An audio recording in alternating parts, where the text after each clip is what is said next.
But this Guan Yu pick, I think, is a very smart pick up immediately. Having him be able to use that cavalry charge to disrupt the back line. Hebo, in particular, is going to struggle to get away once that crushing wave is exhausted as well. And then having the Morrigan as this kind of solo agent, secondary jungler stealthing around is almost making it to where Radiance isn't going to have a backline. As of yet, they do not, because Morgan, truthfully, is always diving, be it through stealth or be it through turning into one of these tanky targets.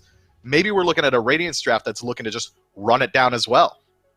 Certainly possible, but with that extra sight that Heimdall provides, I mean, this is a nightmare matchup for the Morrigan. Netrioid's going to be able to communicate to everyone on Sanguine where BMT is at any given time. Not only that, but if you get close with the Morrigan, that Gallarhorn knockback is super annoying for you. You can interrupt your transformation after you've stunned him. I don't know. That's not a matchup that I'd be willing to play into. And clearly, Netrioid was on the ball, excuse me, with this pick ready to go as soon as they saw that Morrigan selection. No, a little bit interesting that no Cthulhu ban here for Radiance, but I think that's because of this Morrigan selection. They're willing to let Yarkor have that terror if it means they get their own Cthulhu ultimate on their side if you're Radiance. Yeah, I think that's a smart decision from them as well. But looking at Sanguine's second phase of bans, the Neath and the On Her coming through, those are big man Tings gods. Those aren't Cyclone Spin gods. So that makes me think that maybe Sanguine thinks this Morgan is going into the long lane with potentially this set going into mid for the huge amount of pressure that he brings. And he has a deceptively strong matchup in a Habois as well. This could be Morrigan ADC, but again, that opens up that exact same weakness that you were bringing up earlier. That Gallarhorn makes it nigh impossible for Morrigan to approach out of stealth. Not only is it just going to be one tick the size of a lane able to knock you out of your stealth instantly, but it's going to be very hard for her to use the Dark Omen or even the stun from close range. It's a weird matchup. I think I would have preferred to see the Morgan go mid. At least you would have an easier matchup in the early game. Well, I think it is going mid here, Mifflin, because Cyclone Spin has played this set ADC before and looked pretty strong on it. It's been an option for him in the past, and set ADC has been something we've seen at the SPL level. I think it is going to be Morrigan mid, set ADC, but against someone like Heimdall, who has some of the best defensive tools to live, that feels like exactly when you don't want to be picking something like set ADC that's designed to prey on a weaker laning phase in a Hunter on the other side. I don't think that Heimdall is under a whole lot of kill threat in that matchup. Wukong rounds out the draft for Radiance, and a crazy draft for Radiance at that. Feels like they're just trying to make something work here, Miff, at least to me. Yeah, this is Guan Yu support potentially here, which does fit that set ADC playstyle, being able to jam it down. Heimdall does have safety, but it's safety on a long cooldown. That ultimate around 90 seconds. The Bifrost, if you do it at a range, can go up to about 3 minutes on cooldown. So the ability to continually jam it down and try and force out that pressure might be enough with Guan Yu and Set together to pick up a couple kills over there. But they're also contending with Hercules, the king of early game pressure, the ability to disrupt not only aggression, but to make aggression on his own. I don't know, between these two drafts, I might just favor Sanguine. I think you're right to do so. We've seen them execute on a draft like this before. We'll see if Radiance can take this new look and turn it into a Game 1 win. Gonna be difficult for them, though. It is the set for Cyclone Spin in the ADC position, adapting, playing the Tsukiyomi over in the jungle.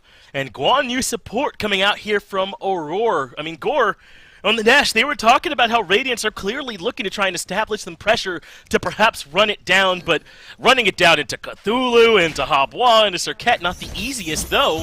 Wrong Yu taking some early damage. Kusari Gamma not gonna land. They do not get the stun, and Wrong Yu will indeed be able to return to base and heal up, but Radiance already showing they want to fight early. I mean, and look at this, like, they're still grouped up over here. It looked like they were almost even willing to go back in, finally falling back. But this is the interesting point. You know, I've been relying a lot on data points these last few weeks. We don't have any for the Morrigan and for Tsukiyomi, right? Like, Radiance has not played these picks before, and that's going to be the interesting topic. When we were talking about it on Waiting Room for a little bit, there was a lot of focus on Wrong Yu and Aurora, and I think we're still going to see that. Although I think Aurora on Guan, like, look, I remember sitting in the crowd at launch tournament watching Trix Tank on a Guan Yu support steal Fire Giant. I've been sold on this since I was first playing SMITE. Like, I didn't even need to be sold on a Guan Yu support. I think it's a good role for him. but it's also him and adapting that are really the kind of duo that you have to pay attention to here for Radiance. And who knows what kind of adapting play style we're going to get today. Are we going to get the king that has lifted that hammer twice, or are we going to get the guy that we saw the last few weeks when they've been playing and admittedly haven't looked too great when they were doing so? That one bounce back, Mifflin had said it on the desk, maybe wasn't the biggest turnaround. It was against United for them, but I still think it's a win nonetheless, and that's something that's good to kind of get them going into this set at least. It is. I don't think you can overstate how important it can be to a team, but I have the same trepidation you do, Gore. Until I see Radiance, string together some wins, I still think we're looking at this new version of them that has been struggling lately, that's been middling, that has been looking for a way to generate pressure out of the support role with Aurora getting so focused out in the picks and ban phase, and it hasn't been showing up. But I think something that is in their corner in this is Aurora himself is not a stranger to playing on some janky comps, so to speak. I mean, my early memories in the SPL was being a big fan of Fat Chunks Assemble, and Aurora on that team was a big fan of playing some odd stuff, right? I mean, a Guan support, not so strange, I don't think, to him. So I think they can certainly make some things that are not typical work, as Panatom gets aggressive onto adapting, forces out the beads from the Tsukiyomi early, as Panatom responds to adapting, looking to invade. And honestly, I don't think that hurts adapting as much as you would think. Like, beads is still a long cooldown, that's definitely going to come back to bite him. But the only real CC I think he's worried about right now is going to be Panatom and that taunt, right? Being able to pull him into the fight or maybe force him over there to deal some damage over to Big Man Tings. But otherwise, he's not too stressed out about the lockdown. Once you're knocked up by Hebo, you're knocked up. You're not going to be getting away too much. So I think there is this position where, yeah, be willing to throw it out there and be willing to just keep yourself alive as much as possible, something the duo lane's going to struggle with. Whoa! Yeah, and that trio, it ends up falling. Cyclone Spin, able to put that aggression to good use over there in the long lane, and we were wondering, will this set be able to bully into a Hercules, into a Heimdall with all these defensive tools? But so far, before pre-level 5, Cyclone Spin's looking pretty good. And look, if you had a Guardian over there, I don't think you find a kill like that, right? Or you don't have as ease being able to find it. I think the fact that you're playing this Guan Yu is what opens it up, because let's look at Taolu Assault. Not only is it good clear when he's over in the solo lane, it has Protection Shred on it, and maybe that's not going to be the most efficient early game against a Hunter. They don't really have a lot of natural protections to begin with, but it's a lot of sustained damage that I think enables Cyclone Spin to just burst through Netrioid there. And it's also going to help against Rong Yu here. A lot of the times, once he hits level 5 in just a minute or so, you're also going to have that stun available for Aurora. A lot of good setup that I think is going to come through. Plus, you're going to be able to get some of that healing enabled. You have a cooldown reduction if you hit your 2. Like, he just plays very well in the middle of a fight, and I think he flows well here with this set. I like this duo lane from Radiance if they can keep this pressure up. It's working, isn't it? And you heard the way that Mifflin was talking on the desk about how Sanguine were banning away still some mid-lane Hunter picks, potentially. I think Cyclone's played a good deal of the Neath as well, but those are picks that could easily have gone to either lane. And I think that that's another strength of this comp from Radiance, is that obviously it can work in game, but that it kept Sanguine guessing during the pick ban phase as well about where all of these picks were going to go. I'm not saying that the Guan set combo will always have that advantage, but certainly one that was available for them here today. And when you think about Guan Yu, and I don't think there's a better warrior ultimate in the game at initiating from a neutral state with better kill potential from a neutral state than the cavalry charge from this Guan Yu. I mean, it's a potent ability. We talk all the time about how much damage it does, but the stun is not near impossible to avoid as well once he's on you. It just gives him a lot of options, as Shinto needs an option to escape, but has his path blocked off, but Aurora doesn't commit, and Shinto makes out easily. I think going back to what you were saying, though, this Guan Yu, I actually think is also going to be great here, specifically in a game against Sanguine, because we always talk about how good their 5v5 grouping is, but if you stay too close in that ult in the late game, he's getting a 3-man, 4-man stun, right? That setup from Aurora, I think, is going to be big, would help enable someone like Big Man Tings, but definitely I'm looking towards adapting as being a big player in that late game. Even though it's been kind of slow from both the junglers so far, I think this favors adapting style of play, though. Panatom, we always talk about it, he's very hit or miss sometimes. You never know which one you're going to see. Is he the jungler, that we've seen on Susanoo the last few weeks that's going to carry Sanguine? Or is he, the nemesis that we've seen, unfortunately, be a little more detrimental for Sanguine than helpful? It's just so back and forth between them. I think maybe taking it long does enable you to just get farmed up, go into a late game team fight, and then hope for the best. You're Serket, so that should theoretically be good for you. But I also think he gives adapting a lot of time to do the exact same, and that scares me in any state of the game.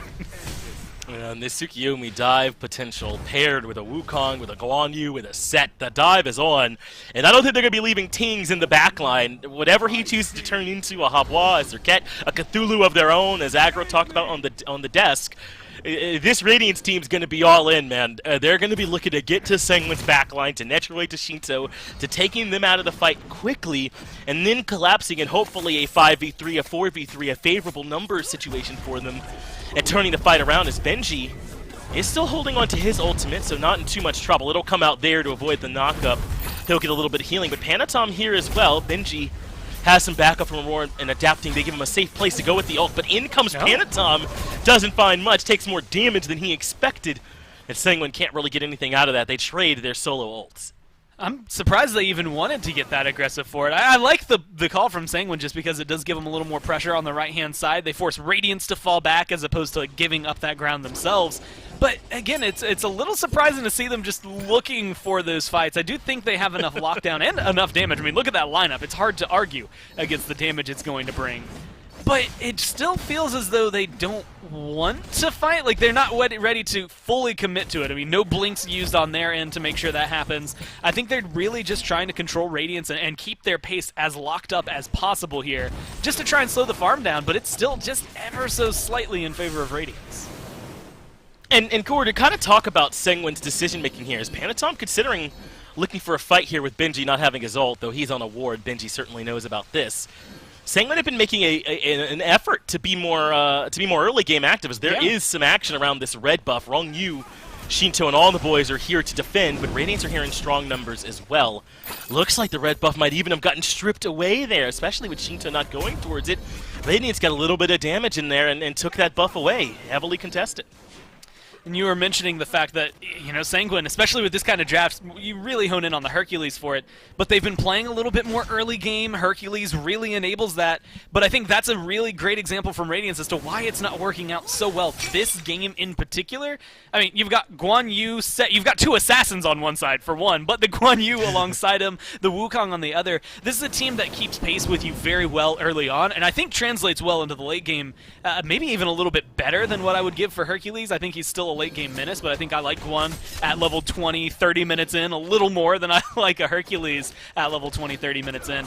And right now, Rong Yu hasn't really been able to get the benefits of having a Hercules for the first 8 minutes of this game. I mean, there's not been a lot of plucks and setup. It hasn't been able to put Cyclone Spin into a bad position or lock down Aurora. We really haven't gotten to see the flourish that we are used to with a Hercules in the first 5 minutes. Yeah, or even like the buff pressure, right? Hercules is usually there for invades as Rong Yu has to blink defensively. He certainly was in trouble. Radiance were bearing down on him, so they have not gotten, on the side of Sangwon, I mean, really much at all of what makes both Serket and Hercules, I think, really strong in the early game, is that they both can put tremendous pressure on buffs, and you'd have thought they'd have been looking for a little bit more of that potentially invade potential. But you were saying that there's two assassins over here for Radiance. I think you might even throw Morrigan in that category. That's how I like her to play, is the beads are taken away from teams. Wrong, you getting aggressive there, and that Morrigan I just mentioned now a little bit more vulnerable if Sangwon want to look to get active. But the last time that anybody was vulnerable, at least it felt like for Radiance, there wasn't as much aggression. I think this is where I do want to see Panatom just be a little more willing. I mean, blink in, even if it's under tower, just to get your ult on them and throw them out of there. You have a Hebo behind you. Shinto, we've seen constantly performing well on this pick, so make sure that you have the lockdown, because otherwise they're going to keep doing this. Your red buff is up, and you have no pressure around it. In fact, Radiance look to be able to control it maybe a little bit stronger.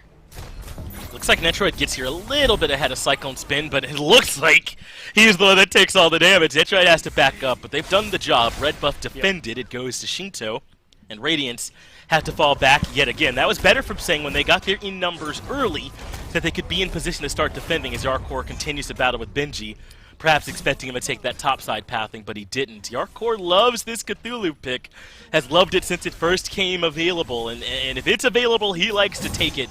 Really believes in that team fighting presence that Cthulhu gives him. and really has been one of the only players that we've seen consistently make it look really good. I mean, there's a few throughout the league who have picked it and looked good on it, but I feel like every time Yarkor has it, it's never, even if it loses, it's never a, man, Yarkor could have done better on that Cthulhu. He's always making it look good. Breastplate of Valor as well is just going to help him out here, and I think honestly could enable some earlier rotations for him, but right now it's the fight over here in the duo lane that's kind of surprising to me. I mean, everything that the desk said about that Heimdall coming to fruition. Hey, there's exactly the dive you wanted, but Tings is able to live through it. Shinto, though, follows up. Ambush allows Panatom to leave, but he's been hit by the ultimate, and Adapting makes it 1-for-1. Crushing Wave brings Adapting low. He must go down the low side, narrowly avoids getting pulled in, but now they're going to collapse back onto a Roar. In response, the Yarkor heavily out-rotates Benji, gets here, and Shinto gets his second kill of this engagement. Now Benji is stuck in between 3 different members, does go up into the Somersault Cloud, looking to find some extra damage onto Shinto if he can find it. Does get the initial landing. The knockup is there, though. Deriving strike for the control, and that's a 3-for-1 in mid for Sanguine. That's just well played by Sanguine every single step they had. I was even ready to latch on to Wrong You specifically because I was like, man, if you wanted to kill Adapting there, maybe could have waited out the combat timer and like blinked forward for a push and tried to get aggressive onto that. But I'm happy he didn't because it enabled so much on the latter half to be able to get rid of Aurora, to get rid of Benji as well, to make sure that they find a couple more kills than I think they were guaranteed otherwise. Also showcases, like you had said, where the aggression should be. I mean, Shinto does a lot of damage. He's finished that Doom Orb. He's going to hit really hard. I think you also have to look at Panatom as having a little bit more than you would expect, especially as a team that hasn't fought a lot. We haven't gotten to really see that curve in action. So now it's just the burst that's available to him. If Wrong You can find some good picks, I expect more of that to continue happening in mid. And Yarkor, to go back to that fight, he's not out-rotating Benji there by some mistake from Benji. Sanguine know that they're taking that fight, right? They know they got the beats and big man Tings. They know Panatom wants to try and start that fight and does force it even a little bit under the tower as you asked for. And that's how come Yarkor is able to rotate out of there a little bit sooner, get there ahead, and start that fight off on a good note. Now Netroid, with a chance to potentially get a solo, not quite, will have to use the Bifrost to get back underneath the Tier 1 tower. And does narrowly make it out of danger on that side. But that is a team, like we saw in mid, that knew they wanted to fight, that got one of their members there a little bit sooner, and were able to turn that into a favorable engagement. I know Aggro and Mifflin have to be incredibly happy because literally everything they said about the Set versus Heimdall matchup, the last 2 times we've been over to the long lane, Netroid was has behind! happened almost exactly. Netroid, was behind. He got first blooded. He wasn't able to hold his own. And now Cyclone Spin can't even look at him the right way or else he's going to take too much damage. I think Netroid just has a lot of counter-assassin play that he's going to bring just as Heimdall does. The Gjallarhorn knockup is maybe the biggest asset of that, of just getting some space between you, allowing you to take the Bifrost and get out of there to keep yourself safe. But it's also going to then give you the reveal, which is not going to be as helpful against Set as maybe it is against Morrigan, but it's still going to be helpful. It's also a little bit of extra burst damage that you can bring in to amplify your autos. I think that trade, unless Cyclone Spin has some help, is always going to go Netroid's way, which maybe means that Radiants are not necessarily missing their window of opportunity. They're not shutting him down as hard. Maybe they're not worried too much about Netroid, because once you go into the late game, 2 Assassins is still going to be able to sit on the back line, even if Netroid plays it safe. Worth noting that Cyclone Spin still hasn't finished the Warrior's Blessing. If you want an indication of how little he's been able to get aggressive in that lane, I think that's a good one. About once a minute, he's been hitting Netroid with an ability, and this is the result so far. Not to say that it's going poorly over there by any means, but he certainly has not been able to find the early aggression that we might have thought would be there for a Set against the Hunter in that matchup. The Heimdall proving to be a little bit too elusive, so instead he'll fall back and look for later on in the game that he can start to be more impactful. And you're right, that dive not going to go away, but is there going to be a viable dive target for him? Shinto with the ability to reposition, Netroid as well. It's going to be tough for this Radiance team in the late game to make the dive comp work cleanly. We'll see if they'll be able to execute it. If they can burn Shinto's ult early in a fight, then I think he's a prime target. But like you said, I mean, he can not only reposition, he can reposition and take, 3/4 of your health bar at the same time. It's a very dangerous repositioning that Sanguine are going to have there. And maybe he doesn't make it very far. And Adapting has some iframes in there in his ult, so he can maybe go in and stay safe a little bit longer. But realistically, I mean, you're lining up so much, and that's just to kill Shinto. That's not including what Panatom, Rongyu, even Netruid or Yarkor can throw into the middle of the fight. So in the perfect world, I think stars can align here for Radiance. But like you said, it is going to be difficult to consistently find someone. It's more or less on big man things. Again, first time this phase he's playing this Morgan. I think that's the biggest indicator for anyone on Radiance. What he turns into and how he plays it will really set the pace of every team fight they're in. Even now, I mean, he's not necessarily been big. We haven't seen a transformation yet. Wow, but it's Sanguine considering getting aggressive. Benji finds the flank in the back. They taunt him in with the Kroba's Kiss, and Benji takes quite a bit of damage for the trouble. Not a bad trade there for Sanguine. They were getting aggressive around that mid Tier 1 tower, and if the dive for Radiance might be difficult, well, think about for Sanguine, if they're being dove, the best way to answer is to get your damage off before the dive can kill you, right? And at least trade yourself. But who's the value target you're trading on? You mentioned Tsukiyomi and his ability when he's inside that ultimate and dashing, how he's got the safety there, and Tings is likely going to be transforming, and Psycho Spin has Glad Shield. I guess we're going to be seeing, what, Void Shield, maybe Shifters coming in next here. I mean, who is the viable target for Sanguine looking the other direction? Who do they kill in these fights when Tings is likely going to be a Cthulhu or something like that? I mean, it feels, based on the damage they had right there, a full focus, you could probably kill Benji, although, again, not easily and not fast, or at least not as fast as you would like to. It almost feels like they want big man Tings every single time. It feels like he's the one that is the main target. Anybody else is just kind of a sprinkling on top of pressure they could find. If you can find adapting or Tings, you're really enabling yourselves to get aggressive, but I think Tings, he bears that threat, right? You dive in on him. Best case scenario, you're going to get his beads and Aegis and his ult. Worst case scenario, you get one of the three. And I think ideally they want to get the beads away because it enables them to just dive in, CC him. But maybe more so the ult, just because how impactful it can be. You had highlighted it earlier, the desk had highlighted it. You become Cthulhu around a Gold Fury, and all of a sudden Radiance have a really, really solid front line. I mean, 3 people who can just barrel down at you without any worry, and then 2 that can jump into the back line, no problem.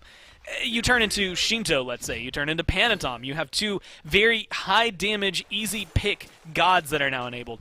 Turn into Guan Yu. All of a sudden you've got an extra ult. I think Big Man Tings presents a huge threat, just as Morgan always does.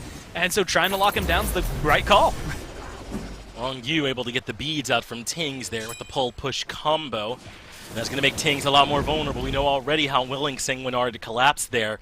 But look at some of the itemization starting to come in for Sanguine here. I think they're recognizing how much of this damage will likely be physical from Radiance, how important surviving the initial dive will be. They've got this breastplate, the Berserker Shield is down there, which is what Cyclone Spin ends up going into towards the end of that 4th item. And the sledge even being picked up, and the Sovereignty. They've got some items now to give them a little bit of anti-dive, so to speak. The 2 shells that are fully upgraded as well to block 4 autos working together. I mean, they've got some potential. Now adapting, being dove. Yarkor is inside the ultimate, now being followed up by Panatom, who's made his way in, but adapting still able to move away relatively safely. Yarkor looking for the knock-up, and adapting cannot make it out of there. Both relics fail him, and that means Sanguine find their 4th kill of the game. But how do they disengage? Can they cleanly escape? Yes, Radiance are not even chasing. And I think you get to see out of Yarkor, I mean, he's got 1, now 2 physical protection items, and both of them come into play there. I mean, he walks away still over half health after diving deep for adapting and looking at everyone on Radiance. I think that's just a good call from them, and because of all that protection, they can even afford to risk this Gold Fury. They sure can. Yarkor still locked in a battle towards the back of the fight. That's him and Benji. Gold Fury low, down below a quarter, but it's been reset. Netroid ends up dropping, and they want the collapse onto Benji, who still has the Somersault Cloud and is able to get up top and escape, but he's considering where to land. Looks like he's heading back towards the team, blinking right afterwards and getting towards safety. And that means the Gold Fury started up again by Sanguine, confirmed by Sanguine right in the face of Radiance. They get the pick onto adapting, take the Fury. Now they got themselves a 2K gold lead. And honestly, in group fights, the Sovereignty coming into effect, but I mean, just look at the health bars throughout all of that. If you replay that fight for yourselves, then you'll just notice Sanguine didn't really take a lot of damage. They never were truly worried about what Radiance was going to be able to dump in there. The biggest threat was losing the Gold Fury more than themselves losing any of the team fights. And I think that's where Radiance are going to have to, I mean, just hope for the best. Penetration really would be your best friend if you were able to have a hunter on your squad, someone that could just eat through all of that. I think it'd be a little more helpful, but they don't. They have the 2 assassins that are maybe going to be feeling the brunt of that, as well as the 2 warriors, that even though you can steal some protections as Guan Yu, are still going to be feeling how little damage they apply. Which circles back to the last point I made, which is big man teams. That we aren't seeing a lot out of this Morgan just yet. And that's where I think this is almost balancing for Radiance to be able to find themselves a win. But I also think it's worth noting, I mean, we haven't really gotten to see any of these big fights happen until 20 minutes into the game. I mean, that was the first Gold Fury and Pyromancer, and we're sitting here almost to the point where both of these teams are fully leveled out, fully itemized out. They're going to be coming into this hitting about as hard as it could be, which might give Radiance an element of surprise in the middle of a 5v5, just because Sanguine hasn't yet had to prepare for that. They haven't just yet, but Sanguine comfortable waiting until the end of the game. Aurora looking for Netroid. Netroid takes the Bifrost. That's a lot of distance he covered.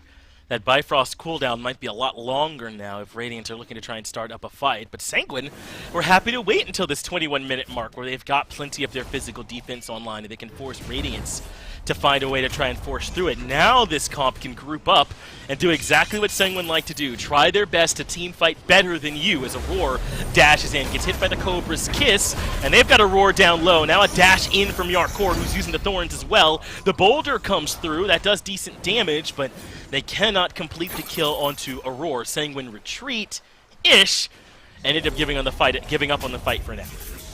I'm going to keep my eyes on that blue diamond next to Big Man Tings until I see an ult. I'm just curious. Why pick it otherwise? Because with this Heimdall there, you're not going to be able to get into the background. Granted, they picked it before Heimdall was locked in, so maybe they were just hoping for, like you said, kind of this tertiary assassin to be able to get into the backline, but that just hasn't been happening consistently for him. It feels like Radiance, as a whole, I love the comp, but it feels like it doesn't necessarily have the exact game plan for how they want their fights to go. I think it's also unfortunate Aurora didn't have his ult for that last engage. It's giving a lot of control to Panatom and Shinto. Well, there's the transformation. It's into the Tsukiyomi, and Tings is able to find a home. It's Shinto sent all the way back to the grave, and now Panatom getting locked down. Ambush allows him to escape. And Radiant have the big grouping here in mid, but where can they go? Pyro is down, Gold Fury's down, they don't have enough of a lead to go to Fire, so they get that one pick. And listen, Radiant, I don't want to make it sound like this team cannot fight anymore. They certainly still have the potential to make this work. We just have not seen it work yet, and maybe now we have an idea of what Tings wants to do. He turns to the Tsukiyomi for more chase potential. I do think it's worth noting as well, because Radiance, you know, we've mentioned the fact that they've been on that ridiculously long loss streak that happened. What was it, 6 sets in a row? They ended up going down, and the last one of those was a loss to Sanguine, so they have to be, I think, a little worried about that one, because otherwise they're 1-1, they're tied up. And so maybe able to try and pull something back, but so far, I mean, this actually is maybe the best example of what that game has been, right? They just keep smacking each other, but there's not really a whole lot coming out of it, right? Your core walks away from that, Benji walks away from that, and nobody cares. And that's just kind of how this game has felt. You get Radiance win a little bit of a fight, get a little bit of an advantage. Then Sanguine come in, win a little fight, get a little advantage. I mean, the gold lead has been bouncing back and forth between the two, even now, just ever so slightly in favor of Radiance. That it's going to come down to this positioning. I mean, they plummeted, luckily, for Radiance, this into their favor, considering Sanguine were just in control, but I don't know if that's as indicative as you want it to be. I mean, experience, you've caught up. Gold, technically, you've caught up, but I don't know if that's going to change the way your fight's going, especially with the state of the map. Yeah, I consider this one even, Gore. I'm right there with you. They're basically on even ground here at this point. So it will come down to how they want to execute these fights. Radiance would love to be able to move in alongside this Guan Yu, right? Find some extra damage and some setup and try and delete one early target. It looks like they're happy to look for Shinto right away at the start of the fight, with Netroid being able to reposition with that Bifrost. So it's so important for Sanguine that Shinto stays comfortable, that Yarkor and Rongyu do whatever they can to deter the rest of the dive from following up if this Guan Yu is the one in first. But Primal Fury now started. Sanguine have it down to half HP. Aurora and Cyclone Spin are nearby, so they're ready to answer. Aurora goes up into the ult. That forces them to reset the objective. The Fury's been dropped. Now Radiance have pulled the Fury over to their side of the map, and they've got it down low. The Boulder comes through, but Radiance secure the damage. The Primal Fury goes over to the Chaos side team, and now a small lead heading over to Radiance. A slight edge on these next few Fire Giant fights. I still just need to see them in the full 5v5. That's what's really got me on edge here, is you get a fight like that and you still don't really get a feel for who can win a team fight. You do get, I guess, a good objective control, but maybe a little bit of luck there from Radiance as well. I mean, Boulder, as well as maybe Shinto, if he's willing to throw out his ult, are the two, I think, most adept abilities in this game right now for confirming objectives. Things like the Fury or Fire Giant, if they're willing to throw them out for them. But otherwise, there's not a lot that Radiance have that scream, yes, secure to me. And so I'm looking towards Fire Giants as being a little on edge. That felt slightly lucky on their side. Well played, nonetheless. But, you know, Sanguine, I think more often than not, would walk away with an objective in a scenario like that. So I want to see Radiance start taking the fight to them. Showcase what you have in this draft. Although maybe they're just worried about catch-up. Both the supports, you know, level 15 right now, still playing a wide amount of catch-up for everybody else. Trying to close the gap the best they can here right now are these supports. They're not in an awful position, but 7 kills through 26 minute score. That gives you an indication of how carefully both of these teams have played it. And it's so interesting that they would choose to play carefully with these types of compositions, both. Yeah, right. Which are suited to aggressive play, but they're both giving respect to the other here as Pyromancer are already going to be going over to Sanguine. Radiant are not in range to contest. Cyclone's been close there near the end, but Sanguine secure the Pyromancer. Have a chance to reset here and get back into the fight with that extra movement speed if they like. Rongyu stepping forward. Can't find the pull, but does get the driving strike into the boulder from Rongyu. Puts all that damage onto Tings to try and push him out, but they didn't really have kill potential there. Meanwhile, Netroid is pushing up the left lane. He's almost got this tier 2 tower in range. Adapting Tings all nearby to try and contest him though, but Panatom and Rongyu loop underneath. Keep him safe from rotation, and this tier 2 tower is gonna fall. Sanguine just kind of rotate Netroid over and take it. And I like that. In any other scenario, it looks like Rongyu just kind of dumps his kit for no reason, but realistically, it's to stop any rotation. You're locked in with him. He's not letting you back. He's not letting you run into the jungle for free. He's making sure you're going to take some damage and have to rethink everything you're about to do. And it forces big man Tings, as well as adapting, to kind of take a long path around. Do we want to go into the tier 2 and defend it?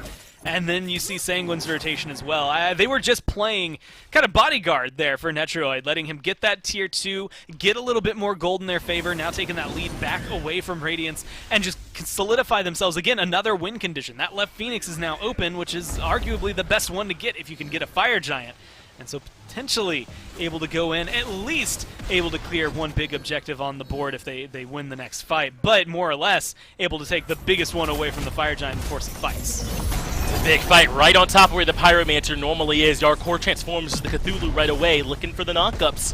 But Radiants have largely disengaged from this battle. Tings transformed as well into the Cthulhu himself, and that is the biggest ultimate on the map on cooldown. So Panatom goes in. They look for Benji at the start. He makes it up with his own ultimate into safety, but Aurora has been pulled in by Rongyu, and Dark Core will claim the scalp. That's one more for Sanguine. And now they start up the Fire Giant, and Radiants have lost a lot of their best ultimates to contest this one, Gore. So a tough battle for them to make their way in. Fire now down to half HP, but Sanguine, it's all a bait. They go right for Cyclone Spin, and the set is forced to disengage, forced to use the beads and fall back. And now they can collapse onto Adapting, who's putting damage on the Netroid, but cannot complete the chase. Now Panatom closes the gap, waits out this Aegis patiently, and Shinto gets the second kill.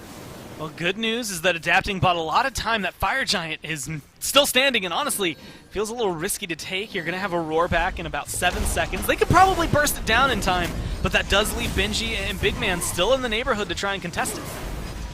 They're nearby, and the Fire Giant's been pulled yet again. It's down to half already, but no ultimate for Tings makes this hard. But Aurora has his, but he's so far away. The Fire Giant lower and lower, but Sanguine confirmed it. The crushing wave a bit early, but it all works out as Yarkor gets rid of Tings. Shinto is low, and no ultimate means he falls, but this fight handily going the way of Sanguine. They've already gotten 2, and now the only one to worry about is Cyclone Spin. He falls. Aurora too late with the cavalry charge, and now his life might well be forfeit. This is Sanguine showing us the patience, the late game team fighting prowess, and it's gotten the better of Radiance for a deicide. I mean, that all comes down to, you had highlighted at the very beginning, Big Man Tings goes into the Ultis Cthulhu, and that's it. Nothing else really happens there for Radiance. He ends up canceling out of it, and then once that is gone, that was the go button, and now it's enabled a lot of Sanguine's aggression. I mean, 2 tier 2 towers now looks like a Phoenix. They might even be able to end it, although it's a little risky. 20 seconds out, they might just go for Phoenixes here, which is the safe call, and they tend to lean towards that safe call. But I mean, look at it. You're going to lose 2 on the side of Radiance. You've only been able to pick 2 kills up in the last few minutes. It's not been the cleanest game for you, and honestly, they've showcased that Sanguine has a good win condition. And Rogyu catching up to adapting, getting a little bit of help on that one, and one more kill for them over to the Tsukiyomi, who ends up dropping. Sanguine all of a sudden have made everything work for them. Pressure around the FG, forcing out key cooldowns from Radiant, and being willing to punish whoever gets left nearby them. They will all in that target, shred them quickly, and then head right back to the objective. And look at this dominant position they're now in. Just the tier 2 tower and the Phoenix in right to worry about. Firemans will now be spawning down the left and mid wave, and Radiant are going to have to find a way to deal with that and keep their solo side structures alive. This feels like Sanguine already have a vice grip. And yeah, once you have 2 lanes with fire minions, it's very difficult to start making an argument for the defending team. But, you know, that's where things come in handy. We've seen so many Titan defenses this phase that have been absolutely ridiculous. You can't really count them out just yet. Definitely with their backs against the wall here are Radiance, but being able to get a Primal Fury opens things up. This tier 2 on the right-hand side, if you've ever faced a team with a Fire Giant this late in the game, you just let them take this tier 2. You don't necessarily try to defend that. You are looking instead back towards the base and the grouping they already have back there. All 5 ults available on both sides here. Soon enough, Panatom will reach that diamond. And that's where things can change, specifically for Big Man Tings. If he has a more impactful ult this fight, it could strip away not only the Fire Giant from Sanguine, but control the game. Adapting's in the back of the fight waiting. Shinto was the target early on, and he's already low. Crushing Wave allows him to reposition, but the dive is too strong. Cyclone Spin gets rid of Shinto early on in this engagement, but there's too much disruption coming from Yarkor. He gets the kill onto Big Man Tings, but now he's low as well, and Panatom over the left of the fight ends up in trouble. Gets some help, though, coming through from a shell. He makes it out, and now Cyclone Spin is the target. A dash in from Yarkor, who's gotten both of the kills in this engagement. A 2-for-1 in favor of Sanguine, and Netroid still standing, so they've got plenty of pressure on this structure. You're going to be able to get the Phoenix, no problem. It's what you can get afterward that really opens it up. You've got a lot of minion waves with you. Sanguine are going to get aggressive. They are. They've got Adapting controlled, and Yarkor gets the 3rd kill of this fight. This Cthulhu has done everything for Sanguine here so far. 7-0-4 for the Yarkor pilot, and now the roar will fall as well. Netroid wants to get involved, wants to get a kill of his own, and that should do it. Benji would have to pull off something miraculous to stop them here. Sanguine in game number 1, able to find the win over Radiance with their patented patient playstyle. And, man, I was really excited coming into that one. I think you look at those drafts and you look at Sanguine and you're like, man, they really got 4 out of 5 of those, like, and easily at that. And you start to lean a little bit their way. I think Radiance did a great job of slowing it down and keeping pace throughout a lot of that game. And their draft left me intrigued, but I think we really got to see the essence there, and you had kind of highlighted it best. When you have a composition like that, it's almost surprising that you're not playing, hyper-aggressive, I think is the only way to really go. And, they slowly get to the backline. We're like, well, what's this 5v5 gonna look like? You haven't found the picks that it feels like this comp is good for. And by the time we get to the 5v5, they still hadn't been finding any picks. I think that composition just didn't hold up as late as they wanted to. Sanguine won in the draft, and they played it well.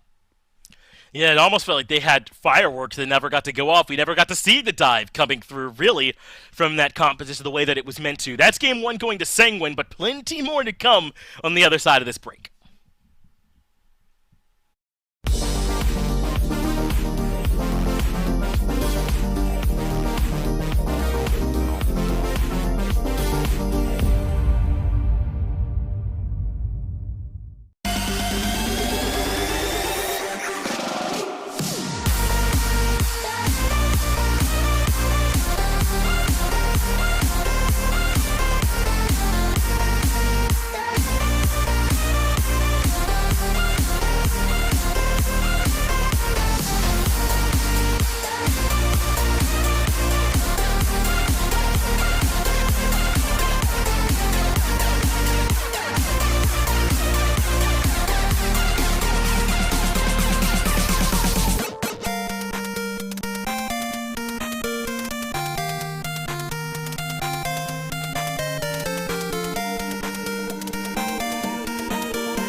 Sanguine dispatch of Radiance's unique composition in game number 1. It wasn't necessarily easy, Miff. I mean, this game was very, very close through 27 minutes or so, but one good fight for Sanguine, and they end the game pretty quickly.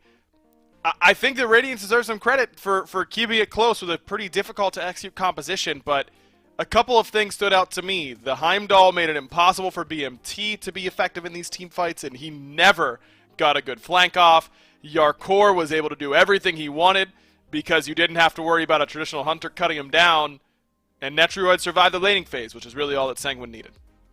Yeah, they needed that set to pop off for Radiance. If they wanted that to win at all, it had to be root causal out of the duo lane pressure, but because of that Heimdall being so safe, because we didn't really see the support for Radiance rotate back into the duo lane too often, it just allowed Netroid to free farm into the late game, and Sanguine, almost on a dime, it felt like, realized immediately, okay, Radiance is going for a 5-man dive comp. Hold on, wait, we're really good at playing against this. Let's wait till 30 minutes. And then let's pop off, and that's exactly how it goes down. And I think the main thing is something you already hit, the fact that Radiance did not have a traditional hunter, which means that this Cthulhu had nothing to worry about in any engagement. He could just hold W, he could spam his heal, not worrying about losing out on his own health bar, and he could just continually disrupt the backline. Radiance just got out-drafted. Yarkor diff. In game number 1, he played lights out on this Cthulhu, 7-0-5. A lot of credit, I think, deserves to go to Rongyu, who had a fantastic Hercules game, a ton of really, really impactful pulls in the early game, continued to put Big Man Tings' beads on cooldown, and made sure that he was not going to be able to be one of those initiators. I mean, when you see this draft for Radiance and you look at the Sanguine slash line in their backline, 4 deaths combined between the Hebo and the Heimdall is just not going to cut it against what Radiance drafted as a dive composition. Yeah, I just got to give some shout-outs to Shinto for being able to survive through that. I mean, just on paper, a Tsukiyomi, a Morrigan, a Set, all trying to run down the Hebo, and it doesn't work out. He's still able to find consistent damage output. The one time the dive works is on that right side Phoenix, which your mid and left Phoenix are already down, so it doesn't even truthfully matter. And even then, we saw that Sanguine was playing so patiently around that last team fight that it dragged the entirety of Radiance 500 feet outside of their Phoenix, forcing them to overcommit if they wanted to pick up that Hebo kill. And from there, the rest is history. Sanguine just roll away with Yarkor leading the charge. I think a lot of credit deserves to go to Sanguine, not just in their in-game execution, but the way that they adjusted their picks and bans in that game. Radiance came in and they were picking this comp. I don't think there was anything that Sanguine could have done outside of banning one of these gods that would have led to an adjustment by Radiance. I think they had predetermined their 5 picks if they could get them. And I think Sanguine just did a really good job. That Heimdall pick in particular really, really did a number on that composition for Radiance. I'm looking forward to game number 2's picks and bans, though, because Radiance is going to do something different, right? You can't afford to go with that exact same style of composition 2 games in a row, especially when it goes the way it did for them in game number 1. P's and B's are going to go one of 2 ways in my mind. Either we see Radiance make an adjustment in the bans and try and run back in exactly the same draft or something similar, all dive again, and just try to address the fact that this Heimdall was able to get through, maybe ban it out in the first phase. Or we see Radiance say, okay, the game plan we came into this week with did not work. Handedly lost. Sanguine had the answer. We have to go back to our traditional playstyle, or our new traditional playstyle, I should say, of this more reactive comp with the Terras, the Kepris, the standard Hunter out of the long lane, have adapting play something that scales well into the mid game and try and establish the pace there.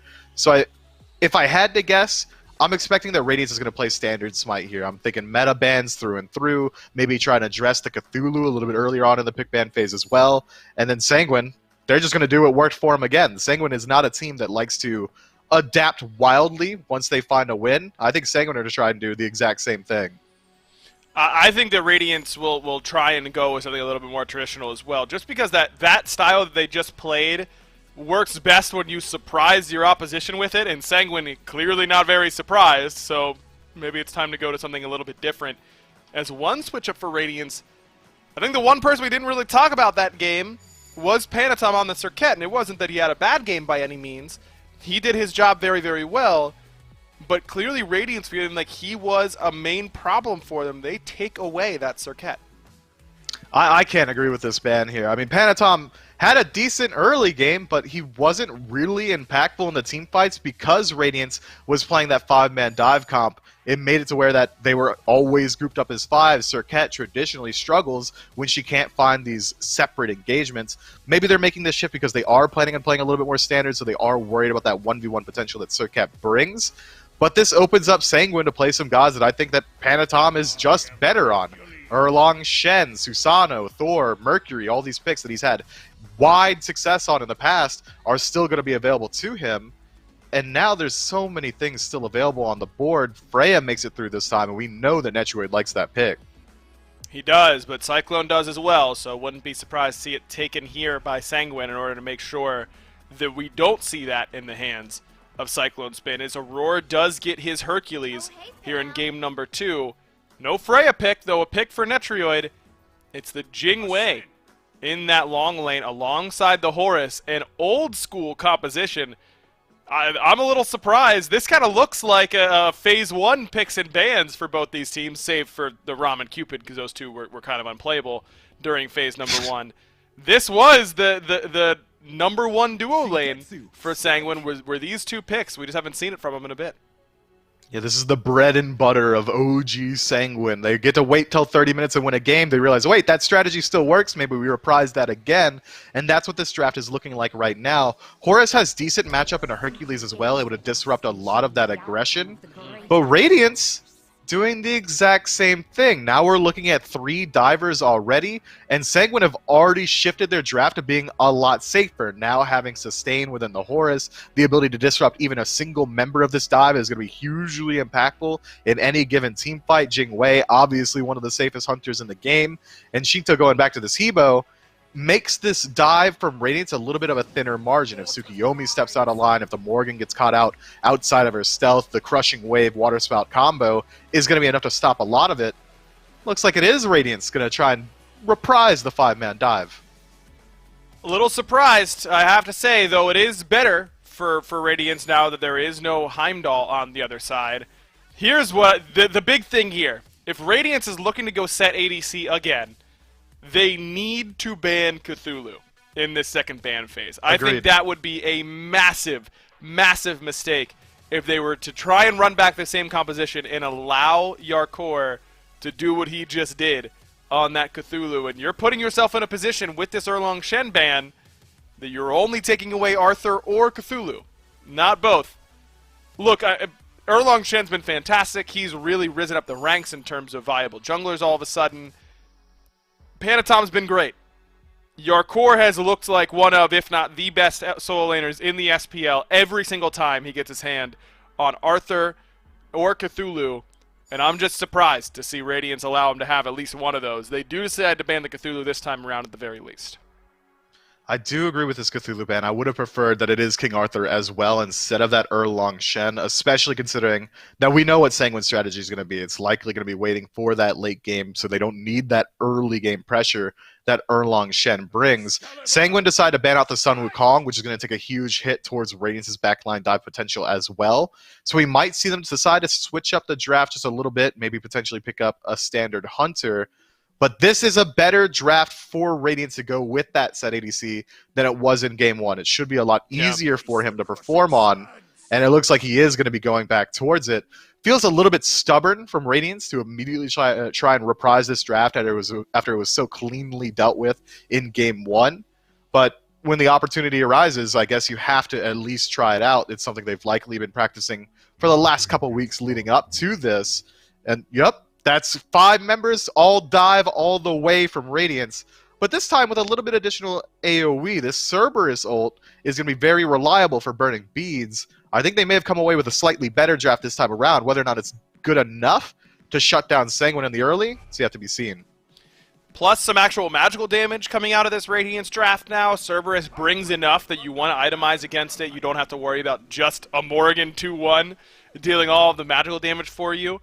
If this were Radiance's comp Game 1, I don't think anyone would have been nearly as critical of it, especially against this style of composition from Sanguine. But Radiant's going to try and run it back. I know we're saying that Game 1 was Sanguine's pretty cleanly, and it was, but only after 27, 28 minutes. I think this Radiance draft is designed to get ahead before that, and now has an easier route to do so through this Hercules. Yeah, I think this Hercules is good. It's going to be the duo lane again for me. If Radiance can pull ahead in the duo lane, that's where they should be looking to win. But now, it's a very clear-cut path. It's going to be Hercules and Set running it down, and now that Sanguine have routed out their draft with the Thor, the Anvil of Dawn being that semi-global ultimate, if you're two melee gods trying to run down a Jing Wei, that's the easiest Thor dunk of your life. Panatom can set up camp in the duo lane and likely deal with a ton of the pressure that Radiance are looking for. They might have to shift their attention to the 3v3 if they don't want to get blown out by Panatom. Netruid is definitely going to be on the run again. Remember, Game 1, he did get first blooded and then was able to really stabilize that lane pretty quickly thereafter. This time on the Jing Wei, a little bit less offensive capability, but trading that out for maybe even more defensive capability. Do you think it's enough to get Sanguine the 2-0 here, Myth? I think it might be. It won't catch me doubting Sanguine, especially considering they're going to their comfort picks now. Jing Wei, Netrioid, Rongyu, Horus, Panatom on the Thor, King Art. If they could blind pick it a casual, and I know it for a fact because they've done it against me, this is what they run. I think Sanguine got exactly what they want. This is going to be a scary draft for Radiance to try and take down. We'll see if they can run it back with largely the same composition, this time to different results. Let's throw it down to Finch and Gore for game number 2. Thank you, Aggro and Myth on the desk. Radiance going to look to make a largely dive composition work for them here again in game number 2 after Sanguine dealt with it pretty handily in game 1. And I don't know, I find myself of a different mind. I mean, I think if you can make it to 27 minutes against that dive comp, you've done your job, right? And the game is even, Yeah. and now Sanguine trying to do it again, but Netroid on this Jing Wei to deal with the Hercules knockup is a comfort pick for him. Panatom crashed into the scene with this Thor pick. Shinto's look nuts on the Habois. Radiance are going to have to absolutely get more out of Tings and Cyclone Spin if they're going to be able to deal with it this time, Gore. Yeah, you replace maybe meta picks with pure comfort on the side of Sanguine, as you had kind of highlighted. Honestly, you look at that, and save for maybe the King Arthur, 4/5 of that is what Sanguine dominated Phase 1 with, right? So, like, it's not even that far of a leap for them to be able to come through and control this. But like you said, Aurora is on a comfort pick here in the Hercules, and this is something we haven't gotten to see, at least like it feels like, in a long time for them. There's still some question marks. You know, Cyclone Spin, we've seen this be hit or miss with the set. We've seen Big Man Tings, unfortunately only one game, so technically only a miss there. Same thing there for adapting. But I still feel like it has some bone or some meat on its bones here for Radiance to get that pressure going. I just don't know if it's going to happen where they want to. They had highlighted on the desk, I think we had talked about it as well, that the dual lane really needs to kind of get out of hand here. I think you're going to have Netrioid on someone maybe not quite as safe against the dive, but still very safe in Jing Wei. I think Cyclone Spin has to be the one to pop off, and with a Horus protecting Netrioid, I just don't know that they're going to be able to consistently find that shutdown. Yeah, I think once this 1v1 is happening, Netroid's going to have to be a bit more careful. Cyclone Spin will have the kill potential in that matchup, but only if it ends up being a 1v1. Myth talked a lot about how he expects Panatom, if this duo lane becomes the focus from Radiance, to be over here a lot, right? To be using that Thor ultimate to counter that dive potential that Radiance have. But so far, Sanguine have all the pressure in the long lane. They push this wave up relatively comfortably. Not a lot for them to do with this time, though, so they're just kind of heading back into the jungle so that Radiance don't know exactly where they are. But Sanguine have the pressure here in this long lane. This is a comfortable start here for Netroid and Rongyu. And every time these teams have gone against each other, Finch, it's been a 2-1 all this phase. The first time Radiance won it, second time Sanguine won it. But it looks like Sanguine want to change that. Yes, they do. Panatom, though, can't find the last auto. And Benji, by a hair, is able to escape with what should have certainly been first blood there for Sanguine. So Panatom will take his back a little bit behind when Adapting took his, so no harm, no foul. And perhaps Benji has taken early back there too. Yarkor now with some potential to potentially look for something over there in that short lane. That might be the scariest sentence you've gotten to say just all day in general, at least that I've been talking to. Yarkor being able to get any sort of advantage, that should frighten you. And Sanguine, you know, we talk a lot about it, and I think with a lot of teams, you have to look at the supports and jungles. I think Sanguine are included along that, but we don't get to highlight the solo laners as heavily, I think, as Yarkor and maybe Finoke really demanded. Those two in particular control so much of the pace of the game that Yarkor getting any lead is scary. This has been such a thorough answer here from Sanguine to Aurora looking for buff pressure. This is what I meant in Game 1, by the way, Gore, about how I didn't think Wrong Yu was doing enough of that, enough of trying to put some pressure on the enemy camps the way that Aurora was trying to, but Sanguine answered it handily with a stun into the knock-up combo, keeping him at bay and letting Netroid comfortably get back there. They didn't get the buff yet. They're now going back to complete it, but they made sure Aurora had no chance to get any of that disruption Hercules is known for there and setting up for that buff invade pressure. And just slowing them down, right? I mean, you get that buff steal in the event that you're Radiance, you start to get some of the pressure. Again, something that you expect from an early game Hercules. And I don't know, again, it kind of highlights, I think, where his strengths are, where some of his weaknesses may be. I think Wrong Yu does, like you said, a wonderful job being able to deter it, as well as, and I'm going back onto a point I made in Game 1, although in a different form, he does have that prot shred, this time in the form of a stun that comes in there with Horus, so it makes it a little easier to maybe catch someone like Aurora off guard and potentially find that kill. Horus, just as a god in general, I love. Aurora blinking in and interrupting the backs there from Wrong Yu and Netroid with that two-man pull.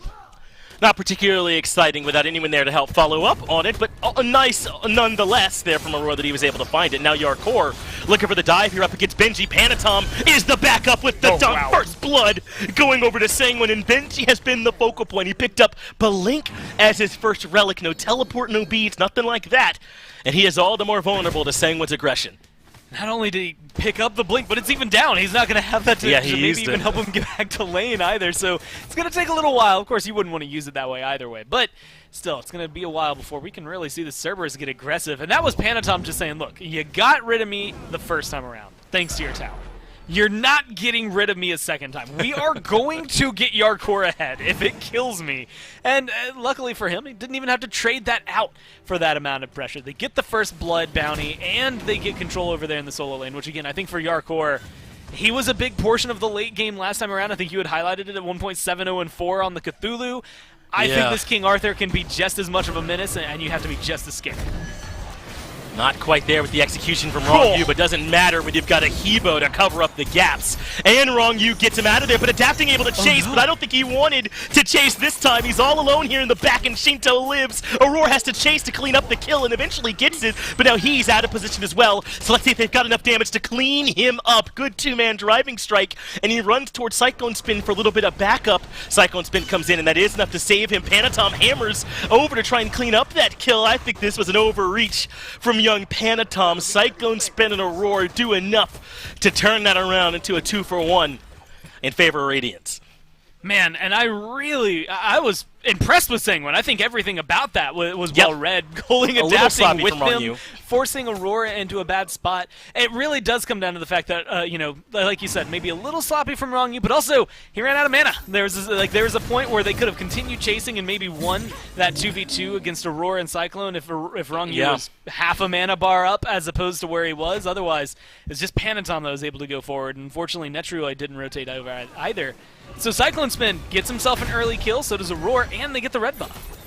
When Wrong Yu is in trouble here, has been pulled in, and Radiant's finding a couple good fights. Now Adapting is ready to dive, chasing in on the Shinto, but the dunk is there from Panatom. You ever seen one better timed than that? And he gets the peel that Shinto needed. Panatom now 2-1-1.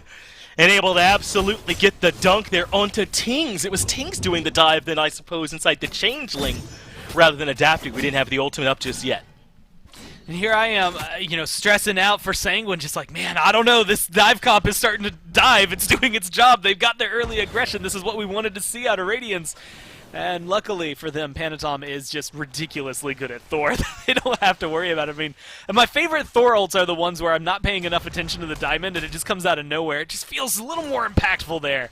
And that's what Panatom brings. I mean, expect him to be off screen several times and still have impactful, like, team-breaking ultimates that come down and maybe ruin what Radiance are trying to do. I think he is the #1 peel here for them, at least in terms of that, and only for these first few minutes until we see Wrong Yu maybe late game as well as Yarkor join over into the battles.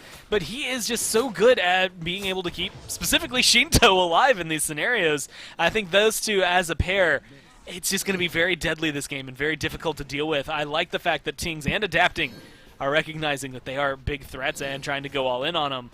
maybe committing a little bit too much there. Still, they're keeping up. It's only 400 gold-ish right now, maybe 300. That's separating the two teams as it fluctuates wave to wave. So you're not too stressed out about a lead for Sanguine.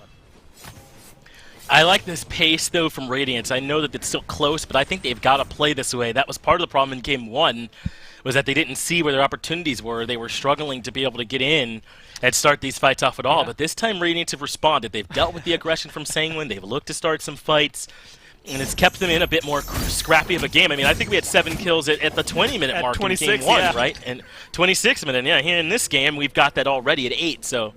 If Radiance want to be aggressive, this is a better look. And Aurora interrupting Rongyu. A 2-man knock-up into the wall means Tings is stuck on the wrong side, but Panatom doesn't have the damage. Good answer from Adapting, and Tings makes it out of there alive, and Radiant have evened up the kill count. And now Rongyu going to try and get them out of there. Should be able to be the getaway car for the squad, and Sanguine barely hold on to everyone else's life.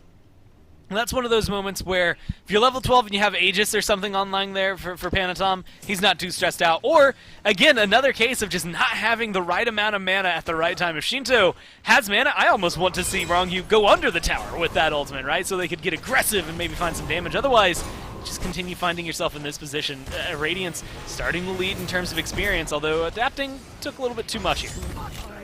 He did, and Aurora steps up and can't find the knock-up, so must leave. Shinto is the one that got that much-needed kill onto Adapting to slow his roll just a little bit. A Cyclone Spin continuing to win the duel up against Netroid in lane. That's a lot tougher when not in the Heimdall, ain't it? And Netroid seems to be in a really bad spot here at this point. Cyclone Spin still hunting. Netroid does not have the ultimate, so his options are few and far between, and Cyclone Spin cleans that one up pretty easily. Much better for the set here this time as well.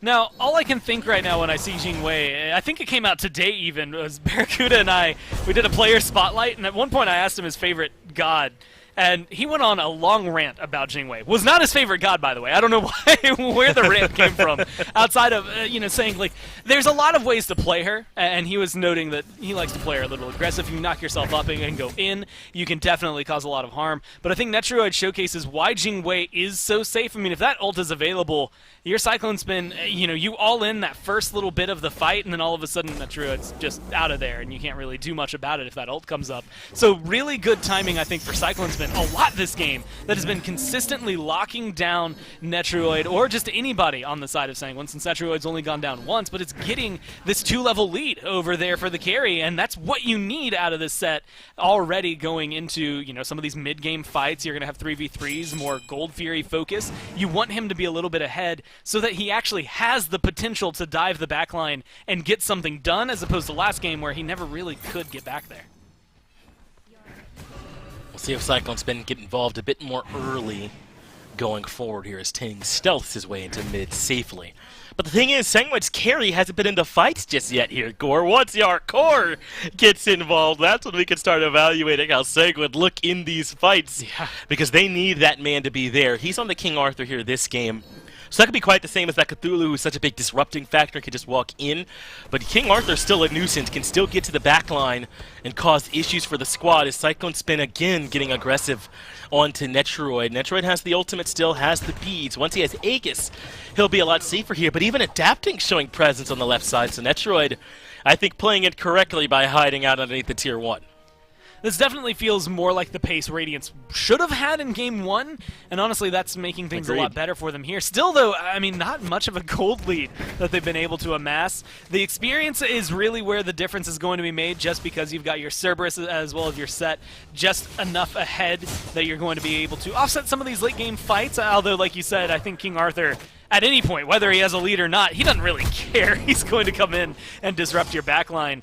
I just want to look at Radiance in these next few minutes, because this is where that lead can fall off, that aggressiveness can fall off, right? If you're winning these fights and you're winning them pretty well, you're finding good picks, can you do it around a Gold Fury? Can you secure the objective well enough to really set yourself ahead? Or is it only going to be the, maybe first 15 minutes that you really get to showcase your control? Hey, I wasn't keeping you around for no reason. The gank is here, but Panatom not able to land enough of those abilities to punish Benji, who still had the ultimate anyway, is working on a breastplate to give him some added safety as well. So Yarkor trying to set up for the gank, but not quite there. Now we move back to a more neutral state. We're getting closer to the pace from Game 1 these last couple of minutes, and things have started to slow down. We're talking about 7 kills at 8 minutes, and since then there's been 2, as Radiant have evened things back up, even slightly in the lead, about 500 gold in their favor. Some experience leads too in the jungle, obviously in the duo lane as well, though Shinto still with a lead in mid.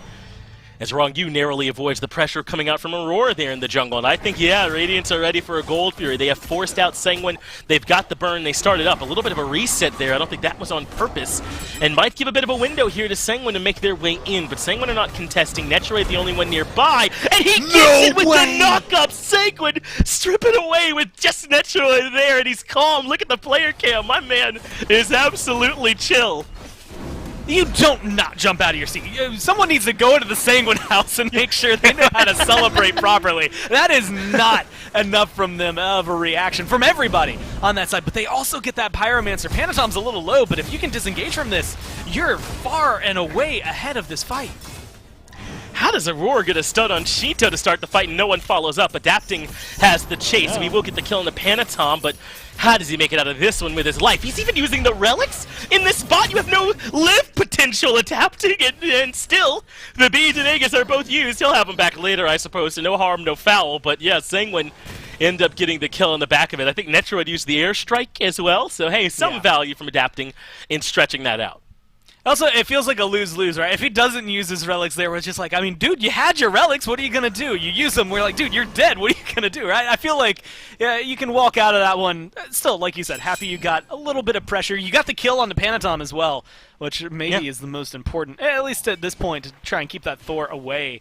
But it all comes a little bit too late. I think either of those kills feel almost moot at that point, right? Like, Sanguine are able to find one, Radiance find one. Cool, we're still tied in that regard, but Sanguine got themselves the Gold Fury and the Pyromancer still. They have all of the control, I think, in their favor, and stealing it away, not with anything flashy, not using the airstrike to go in and find that burst, or something like Shinto rolling up with the Crushing Wave to be able to find a huge amount of damage at the very end. It's the knockup that does it, and again, I think they need a little bit more celebration in there because that just feels big as a pivot point just to make sure that Radiants don't continue snowballing. If you're Sanguine, you want this pace of game. You want it to be the exact mirror of Game 1 because it's always benefited your style. This comp benefits your style of play. It matches what you dominated with in Phase 1. And realistically, it's what I expect you to continue dominating with if you can make this, let's say, another 10 minutes, right? Up to that 25-minute mark. Radiance just kind of ran headfirst into a brick wall there. All of their momentum kind of stops. And now they're going to have to try and figure out a way to get it going again. Just roll down the hill if they can find one. Otherwise, they're going to be fighting an uphill battle, and that's already difficult in this kind of composition. Tings has been locked down the wall, keeping him isolated. Where's the damage, Sanguine? Yarkor took him up in the air, and Shinto with the Crushing Wave completes the job. Now Panatom dunks onto Aurora, but Sanguine don't have the follow-up. They give up on it for now, leave the mid pressure to Shinto, who has got to retreat, and now they have a chance to collapse on Cyclone Spin, who's gotten too aggressive. They know where he's at. They've spotted him out in the jungle. Yarkor is cutting off the escape path for him, and hard to imagine a world where Cyclone Spin makes out of this one. He ends up running directly into Shinto. Panatom cuts him off with a wall. So now Cyclone Spin has to try and find a trade, try and find a kill, but there's nothing there. Shinto gets another kill, and just like that, Sanguine are able to find a 2 for 0. I can't think of much in Smite, especially competitive Smite, that just has to be scarier than that, right? You're alone, you know all members of Sanguine are starting to barrel at you, and that's just a scary sight and a scary prospect to be in there. But hey, I like the call that he makes there, right in the middle. When you recognize you're not going to get out, and I think that's around the time Panatom throws down the wall, just go for a kill. Just try to melt down whoever you can at that point. Try to find any sort of utility for yourself to keep the snow rolling in your position, or in your favor, I should say. But unfortunately, again, no kills there. Shinto's 6-1, which is probably a little bit of a problem. This Evo is getting a little out of hand, and no one seems to be able to get there consistently enough to shut him down. Adapting, it's been a little quiet these last few fights. Big Man got absolutely eradicated in the last engagement, and we just saw that Cyclone, at least in the, I want to say, improper engagement, you know, when he's surrounded by 5 members of Sanguine's not going to be able to do enough. I think in a vacuum, you're able to find Shinto and melt him, but that's how the end of the last game went, right? You know, Radiance run in, they all in and kill Shinto, and lose the rest of the fight because everyone else on Sanguine is still full health after they dive just the one Hebo. So maybe all that pressure can't amount to too much for them. We saw Cyclone Spin's damage there as Yarkor felt the hurt, but Yarkor now returning to favor. The knockup is there, the stun there afterwards, but the two tanks don't have the damage to kill Cyclone Spin alone. Aurora's on the way to give them some backup as Panatom's dunk is off the mark. The hammer lets him close the gap, but Cyclone Spin nearly wins the trade. It ends up being 1-for-1 as Aurora punishes Panatom on the back end, and now a fourth member of Radiance is joining the fray. Yarkor said, I thought this was solo, but 18 minutes in, it's a party, and he's trying to turn things around, putting damage into Aurora, getting aggressive as Shinto makes his way into the fight.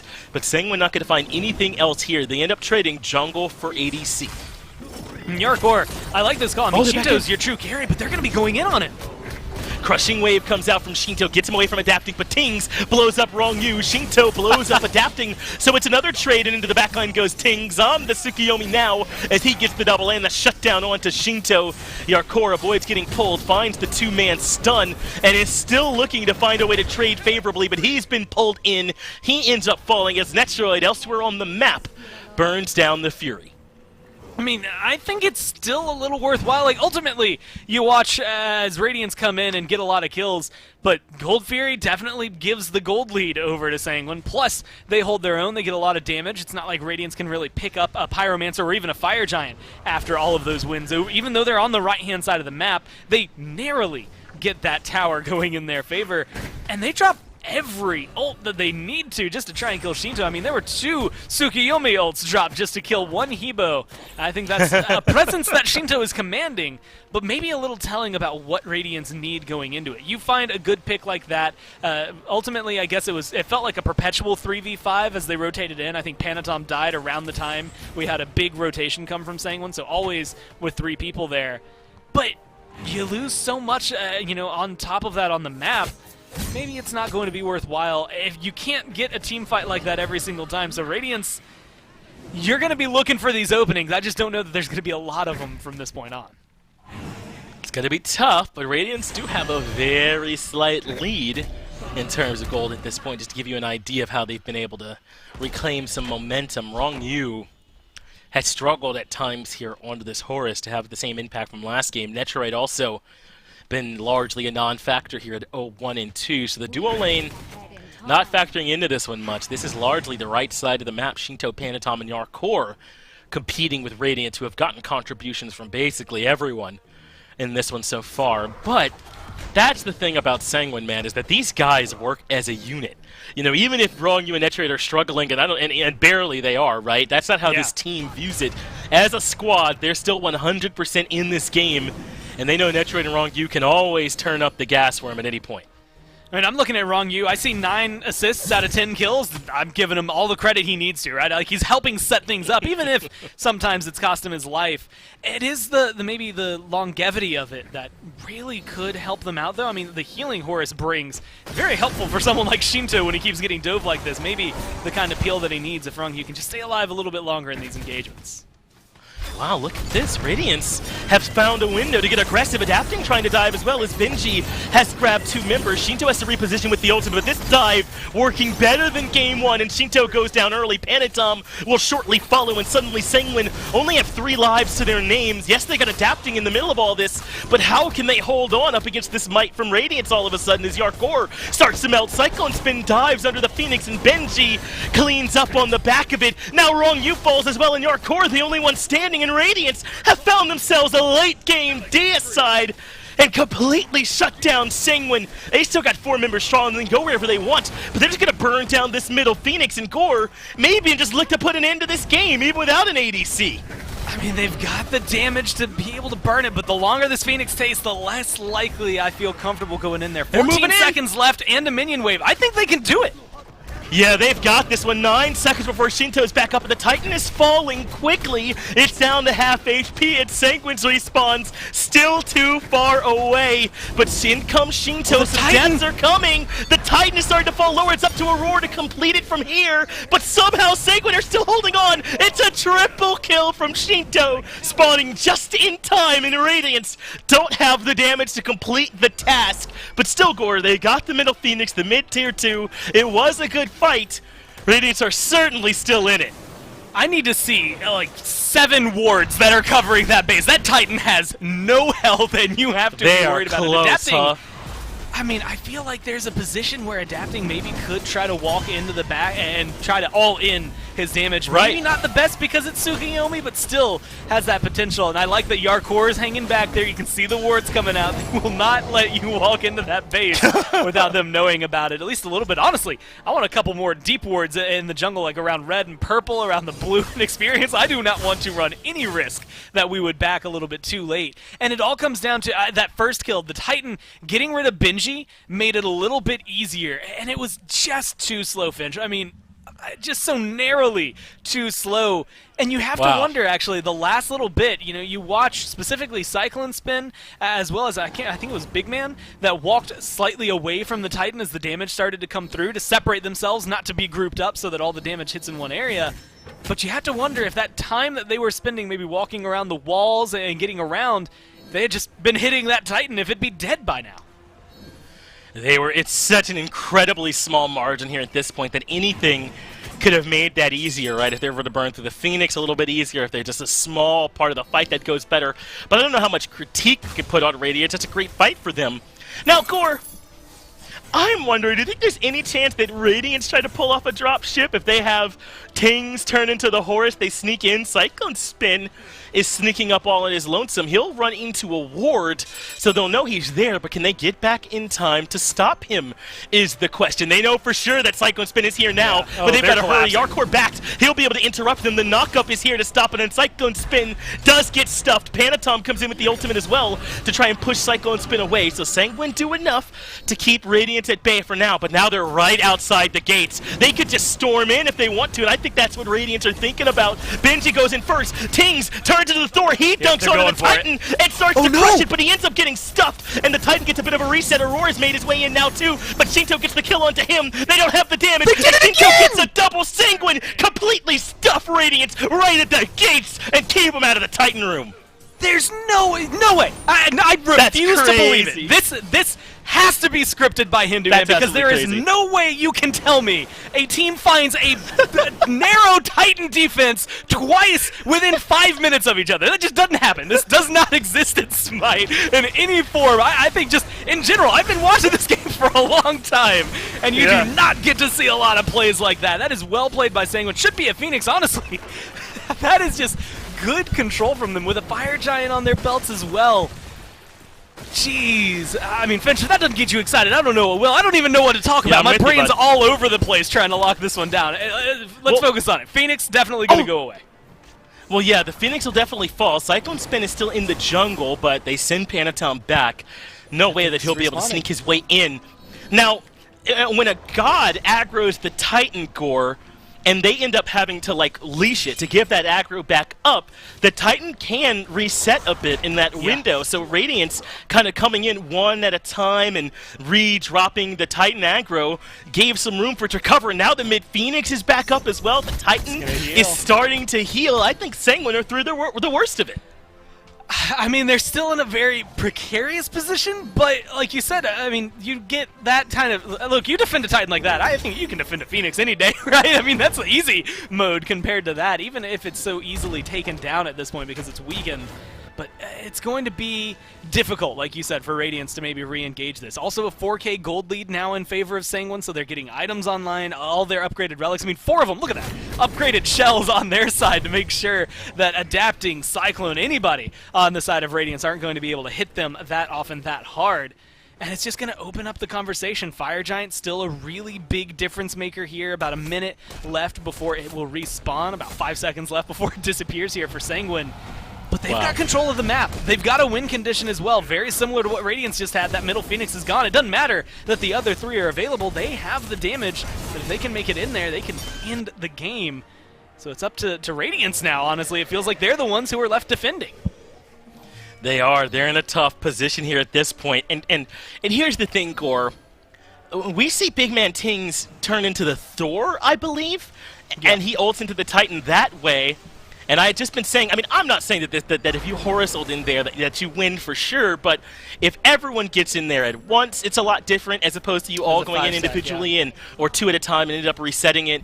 So, I mean, that's something to think about if maybe that approach is different here for Radiance, if that nets them a different result. It's really hard to say. I'm not so sure that it does, but we know for sure Thor ulting didn't work, huh? As Yarkor moves in here early. Panatom looking for a dunk as well, as adapting now underneath the tier 1 tower, but he took away more damage than bargained for. Gore, and Panatom ends up getting the first kill of the fight. I mean, this is just well played. Now Aurora looking to get locked down. They do return Netroid, so far keeping it 1-for-1, Finch, but I don't know if it's going to be enough.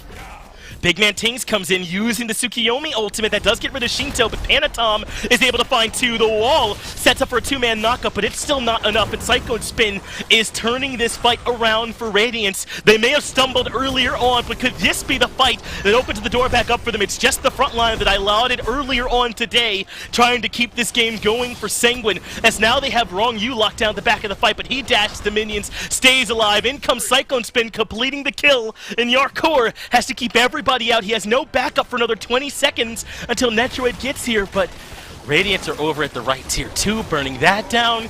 It's not a base siege, and Sanguine can breathe easy yet again. They're looking towards the objectives that caused them the most trouble, Finch. We don't often get to talk about this, but I mean, 3 towers still standing when Radiance went in twice on the Titan there, and both times it's just a sliver of help away from being able to get killed. It comes down to the 3 towers that were standing. Take care of that tier 2 while you have the opportunity. Like you said, there was only really 20 seconds left, so even trying to get in there potentially to end is dangerous, right? You have 3 people, maybe not the most damage dealing as well, because it's Benji, Aurora, and Cyclone.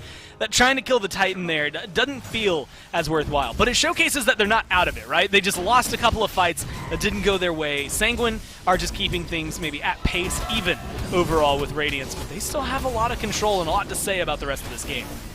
Well, the Fire Giant's low. Panatom can't get the dunk on someone, then they're CC immune, but Sanguine secure the Fire Giant. Adapting falls again. That's twice in a row that his backline dive has gotten stuffed. Tings turns into the Cerberus in the middle of this fight, and now he's just kind of wandering around. He does find the ultimate, and that does collect 1 member. Psycho Smash, he gets a double kill to help Radiance turn this fight around. The Fire Giant goes to Sanguine, but they lose it off Panatom and Shinto instantly, and now Yarkor is in the middle of 3. Gets some backup coming in from Wrong Yu, and Tings ends up going down. Cyclone Spin looking to trade this one back out as well, Netroid. And again, it's the front line for Sanguine getting it done, but you're right, Netroid has made his way into the fight now as the knockup comes through from Wrong Yu in the back of the fight. But where's Netroid? He's still not putting any damage here into this fight as he's afraid to engage.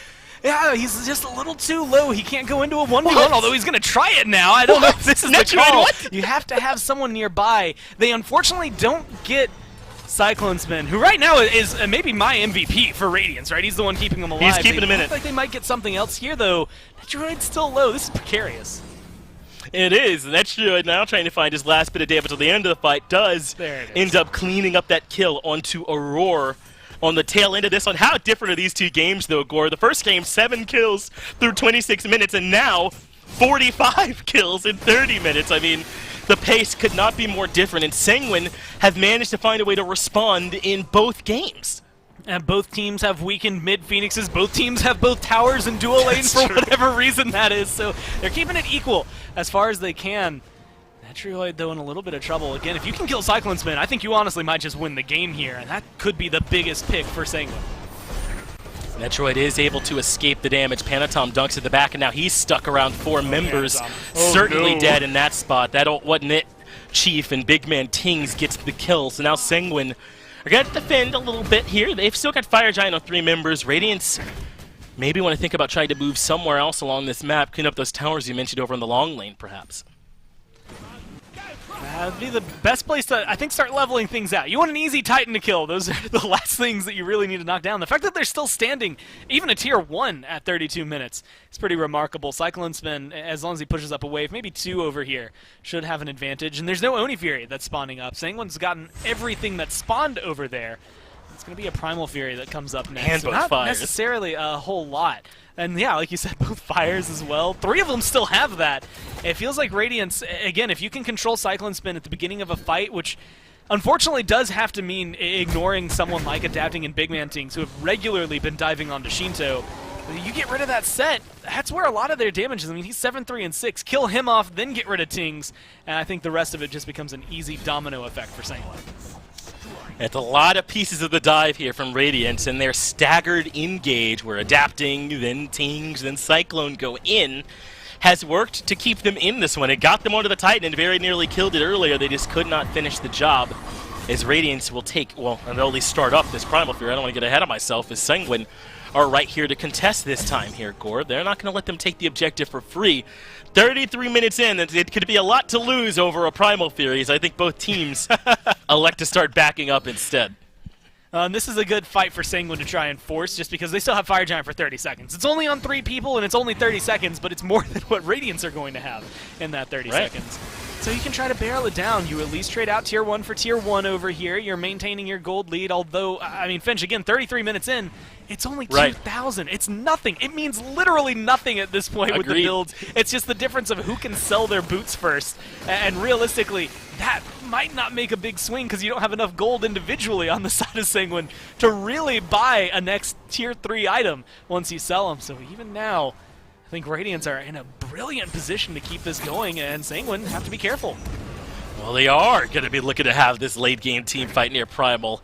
It's the kind of thing that I'll never sign up for, but these two teams recognize how important giving up these objectives can be at this neutral state in the game, and Rong Yu has taken a lot of poke here at this point. Now take a look at all these relics, all these ults. They're all available, everyone coming into this fight comfortably, and I think Sanguine electing to be the bigger man here, just give up the objective and leave, and Radiant will take the Primal Fury, and hey, it's not the end of the world by any means at all. Sanguine are certainly still fine in this one.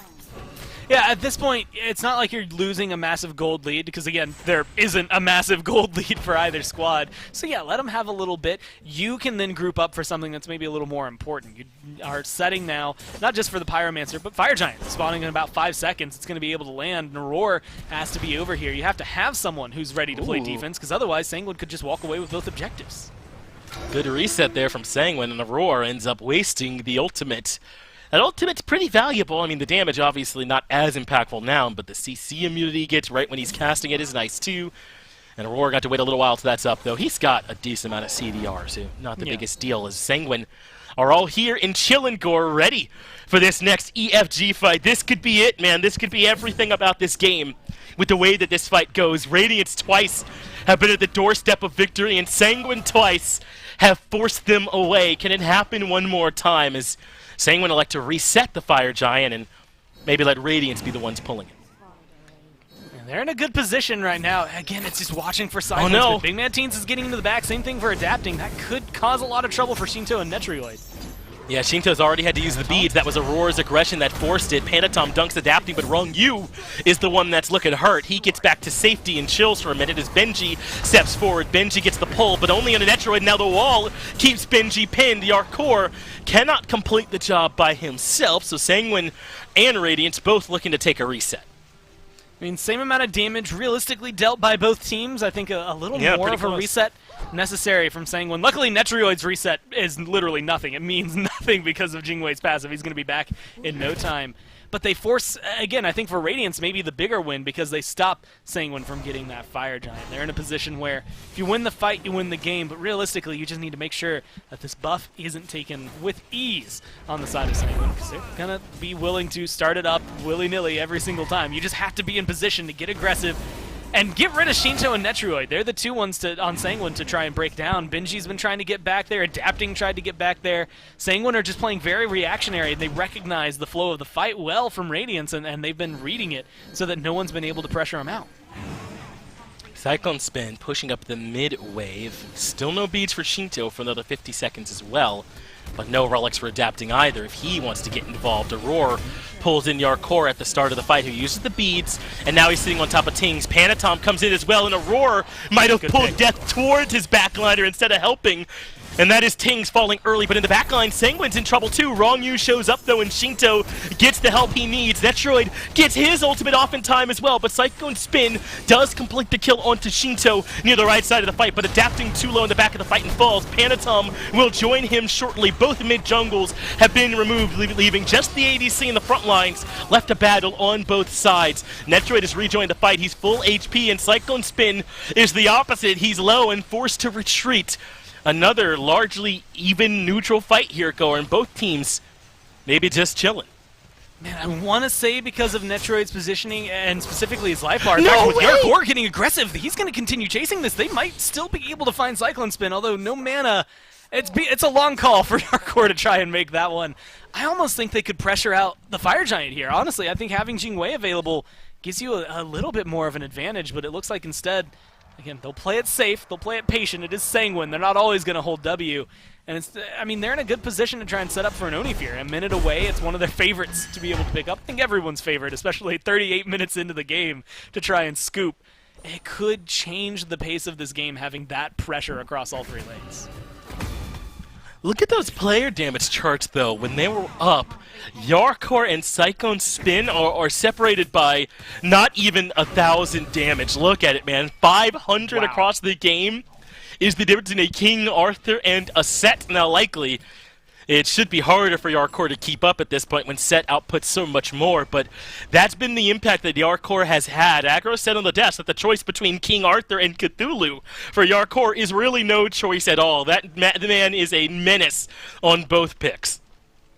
Yeah, and already, again, 2-2 and 15. He's 17 out of the 25 kills that he's been able to effect. He was a huge portion of it, and even now he's a big amount of their lockdown to help keep either the backline safe or the front line going. I think that's going to cause some trouble. I think Radiance even want to be able to try and find him.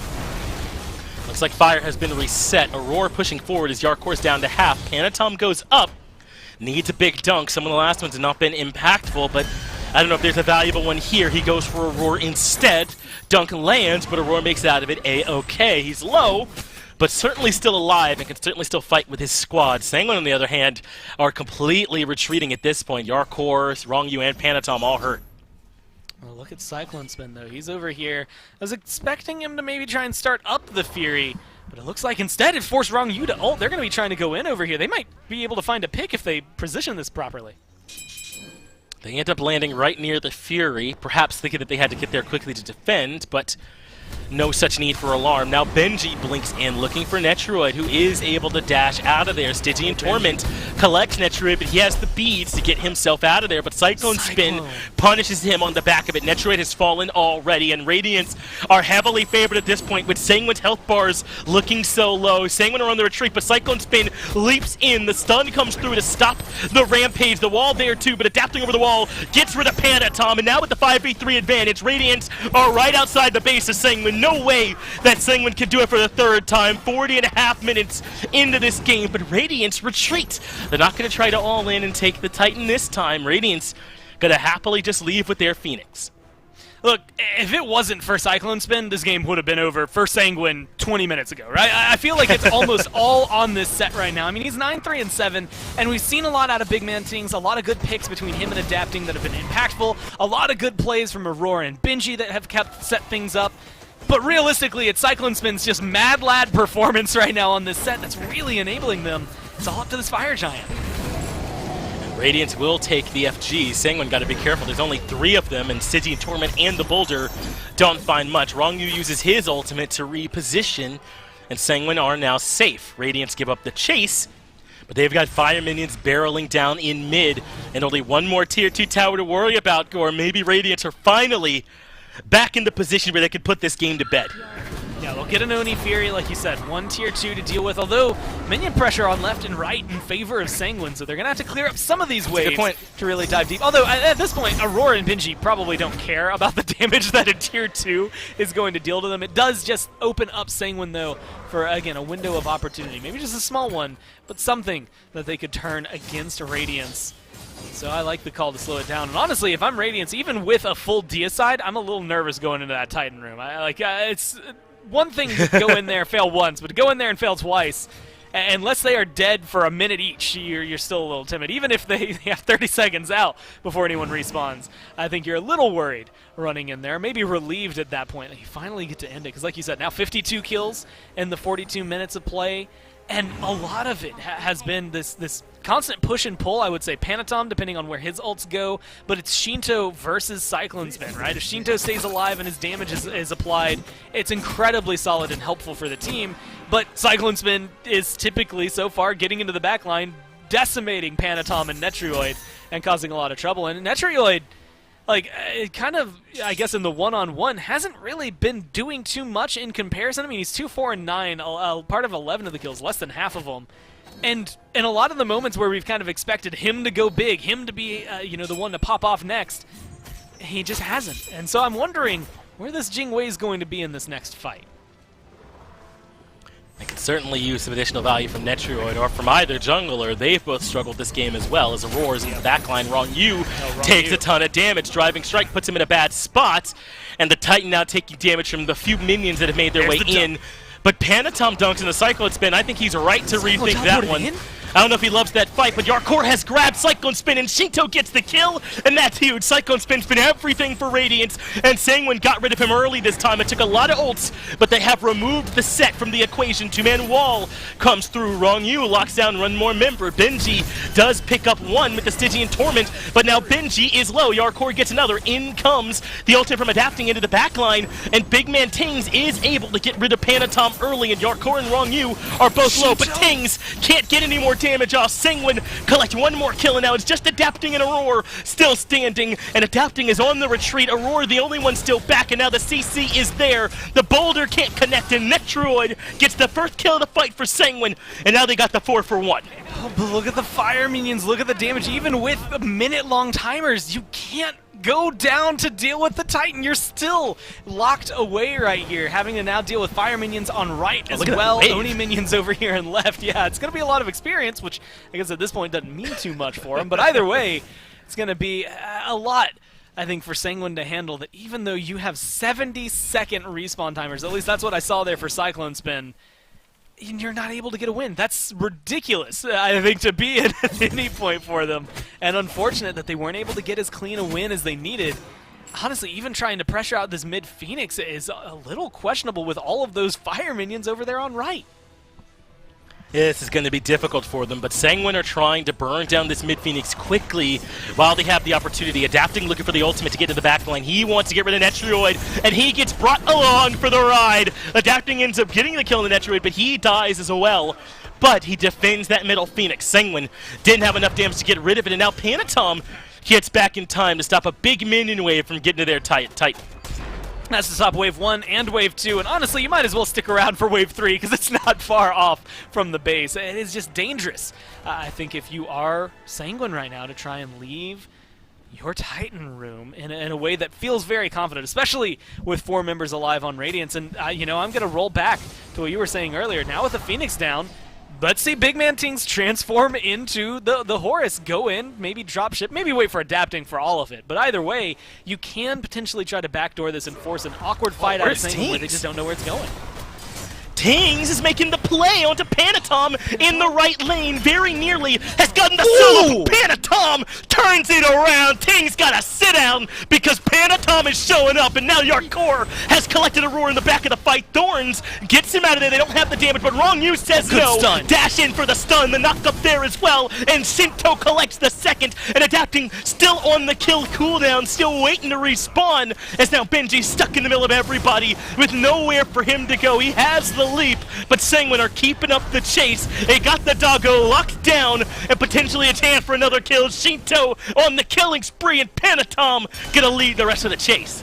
They have 4 here, just trailing behind him is Netrioid. This should at least be that mid-Phoenix, but now you get to see what exactly not only can Adapting do, but Cyclone Spin, the 2 left standing. Oh no.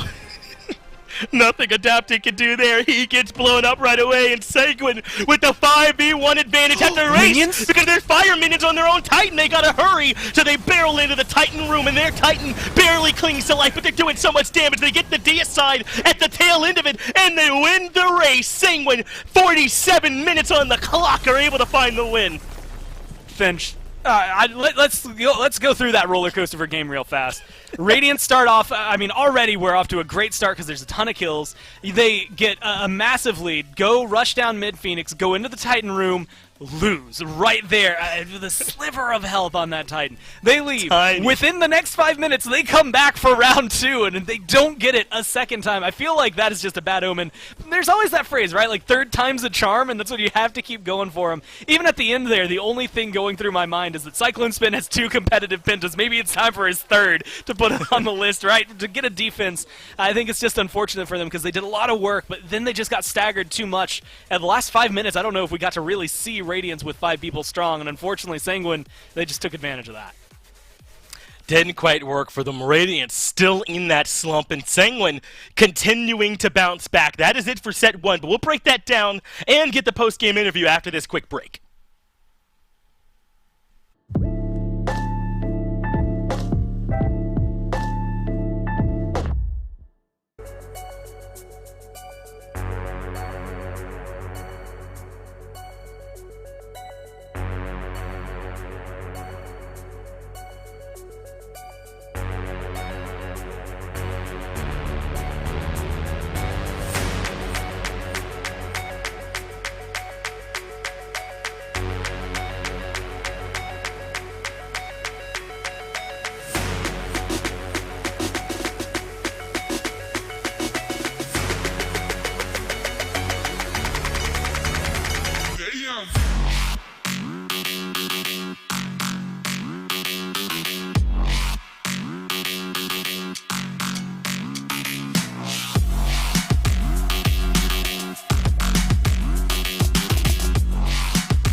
Welcome back, SMITE fans. And before we get into breaking down a phenomenal Game 2 victory for Sanguine, we got to let you know about a special promo we got going on right now. We have hooked up with Prime Gaming to bring you guys Code Eater Bakasura. So make sure you guys are checking out that little top right-hand notification.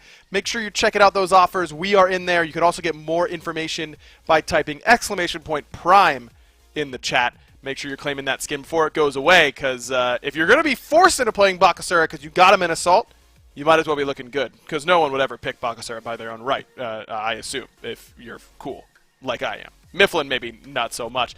No, I'm cool. I'm cool. Right. Yeah, thank goodness, because I was worried there for a second. So 21 minutes in, we thought, okay, time to go do our death segment. A big turnaround win for Radiance. The Cyclone Spin, it pops off on the set. Aurora is playing lights out on the Hercules. Great win for Radiance to get into Game 3. Sanguine slams the door shut. Shinto and Panatom respawn at the right time. They save their Titan with less than 200 HP. And then 25 minutes later, manage to claw their way to a 2-0 victory. It's tough, man. When the Titan survives with so little health, you just have to think to yourself, was there no way that we could have landed one more auto attack? Is there no way that someone couldn't have got one more ability off? Something along those lines. Those are the type of losses that weigh heavily on a team's mind. It's gotta be just all Shinto, though. Respawns, picks his targets properly, makes his way in there, and it just doesn't work out. And then after that, we see that Radiant say, okay, well, 200 health, we should be able to clean that up again. And this is them trying to do exactly that. Unfortunately, same man yet again walks up and absolutely dominates them. Shinto was an ironclad wall this entire game on the Hebo, who should have been pretty easy to shut down with Radiance's dive-heavy comp, who just pops off. I think the final KD was 17-6 or something along those lines. Just nuts performance. Yeah, 41k damage is pretty good, I would say, for the young mid laner there. For Sanguine, an incredible performance from him. All of Sanguine able to withstand the onslaught here from Radiance, and Radiance played very well. I think that'll go under the radar. Cyclone Spin in particular was just phenomenal on this on the set ADC. The big picks that did not work out for them in my mind, adapting Tsukiyomi, 3-11 for him, and Big Man Tings on this Morrigan had some good moments, but I agree with Finch. We saw him on that second replay where Shinto gets the second defense. Big Man Tings started off with a Thor ult, went in solo agent style. Feel like if he transforms into the Horus there, Mifflin brings the whole team with him, he wouldn't have reset Titan. That was the big deal there, is that he reset the Titan HP, healed it up, and then ended up just helping Sanguine get that defense off instead of helping Radiance end the game. Yeah, I was so surprised to see him decide to pick the Thor. I mean, had he just brought even one more teammate there, he would have been way better off, likely would have come away with the win. I think it's time, though. Adapting prioritizes the Tsukiyomi very highly in the draft, both games here. Doesn't have a particularly impressive performance in either game. Might be time to put that pick on the shelf for the King, but who am I to step to the King and tell him what to do? I'm sure he's picking it with a plan, just this time it doesn't pan out. I think that's pretty fair to say, though, that they over-prioritize it in these games. Maybe they feel like it's a must-have combo piece alongside the Morrigan, but doesn't end up working out. Radiance come in with a unique game plan here in this set, and Sanguine are able to find the 2-0 victory regardless. That drops Radiance back to 500 in their overall record and catapults Sanguine above the Pittsburgh Knights, reclaiming that bronze position in the SMITE Pro League. Now, of course, PK have 2 games to play tomorrow, so it's not necessarily guaranteed that Sanguine will stay there, but those games are not easy ones up against Radiance and against the Renegades. But Radiance coming off of this tough loss is going to be pretty hard for them to bounce back against. Maybe they're hoping that PK is going to be on that same downslide after a break that Radiance went on. But I think that I trust the PK boys with their strong mentals and their veteranship within the league, that they should be able to bounce back pretty quickly. So the big win here for the Sanguine boys. They find themselves back in that 3rd seed, and we've got a chance to talk to the man who made it happen, Shinto, standing by for the interview. Yeah, that's absolutely right. I'm here with the mid laner for Sanguine, coming off a big win, 2-0 here over Radiant. I'll talk about Game 1, if you can remember back to that one, Shinto. Talk to me about you all kind of responding to what was obviously some heavy dive pressure from them in Game 1. You all had the physical defense, you had the Heimdall. Was that the game plan from the beginning to deal with that dive that way? First of all, hi everyone. Hi in the chat, SMITE. Yeah, I was like, they have a Morrigan and they have 4 fees, so I'm going to straight away breastplate, and probably it's gonna be so hard to kill me. So yeah, that's why I think worked really well in the first game. They cost a lot of ability and a lot of things to kill me, and that's why we win so clean, I think. Well, they did the same thing in Game 2, right? It was another dive comp, but clearly you were still the focus, I thought, of that dive from them. They were trying to take you out of the fights early, but so many of the times you were able to come through and stay alive. Talk to me about the Titan defenses in particular, where you got a couple of multi-kills. Are the boys popping off on those? Yeah, I mean, the panic end. You cannot panic end, you know? Easy defense for me. I take it. Well, what did you think about the Morrigan ult? We saw him Thor dunk in. Did you think it should have been the Horus ult or something like that? Or what were you all thinking about the way that they came in for those 2 end attempts? Yeah, we know she's gonna ult with Thor, but I think when we talk about it and all that, it was better with Horus. Yeah, but yeah, he landed with Thor and he get one shot by Nitro, yeah, and he reset the Titan. So I think they can end for that. And the last thing I want to ask you about, man, Rongyu and your core, they make such a wall for you guys as your frontliners. How much easier is it for you guys to play as the backliners when you have those two guys creating all the space for you up front? Yeah, I mean it's pretty easy. I mean in this match, in this game, they don't have ADC in both games, so Jarkor and Ronju is pretty easy game for them because nobody can kill them because they don't have ADC and a real mage to like kill frontlines. So yeah, it's kind of free game for them. Well, they all popped off. The whole team looking great. Thanks for taking the time to talk to me here, Shinto. We still have a whole nother set coming for you all, though, so a real quick break. We'll be right back with plenty more SPL. Thank you.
yet to see the meaning of cruel. Let the heavens rage!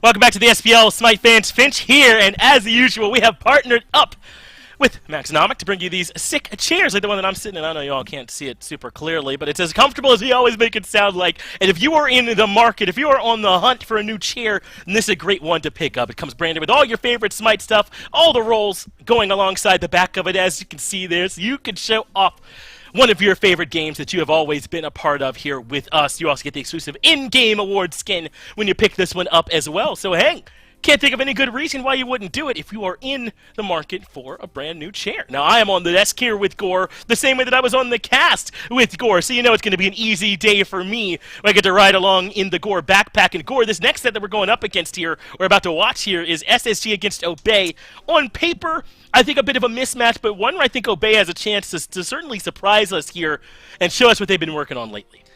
Yeah, if anything, this is a heat check for Obey more than anything, I think, on the SSG side of things, right? Maybe a little bit of a heat check for SSG, right? Are you still as dominant as you've been performing, consistently overall? 13-3, they win this one, at least for the day. They can keep it tied up there with Ghost Gaming, although with Ghost specifically getting that, I want to say extra win, or maybe it should be worded that Space Station getting that extra loss against a team other than Ghost now has made things a little murky up at the top for them. This is really one that, if you want to continue having that fight for first, you have to take it pretty fast.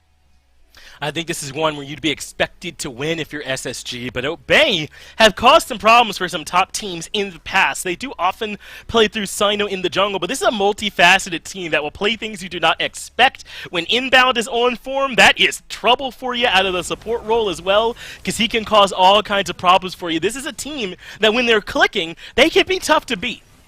Yeah, I think Ducky as well has had a very prominent Phase 2 here, being able to pull out some gods. I think the Wukong came out a little bit before we started seeing some of the others, and unfortunately it just hasn't come to fruition for him, right? Like, I mean, you look at all 5 of these guys, they've all played very well. Granted, sometimes it's hit or miss. It's really just trying to get their performances to align, I think, more than anything that has been troublesome.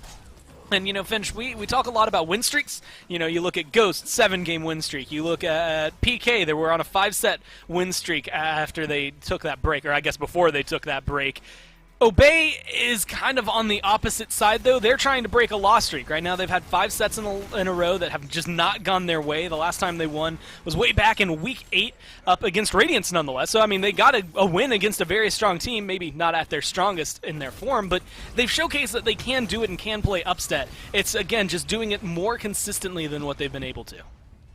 Yeah, I think that was the start of the descent for Radiance when Obey came in and proved, hey, y'all can't just come back into the SPL like that. You got to make sure you're ready, because we'll beat you if you're not. And I think that proves that Obey are ready to take it even to the top teams if they come in a little bit less than 100%. And so I think that means SSG have got to be 100%, right? I mean, we talked about them earlier today on the waiting room, how they pose such a problem for you in the picks and bans that you never know what it is you have to do to stop this team. Gore, I mean, how can you stop SSG if you're not named Ghost? I don't think anyone else has consistently done it.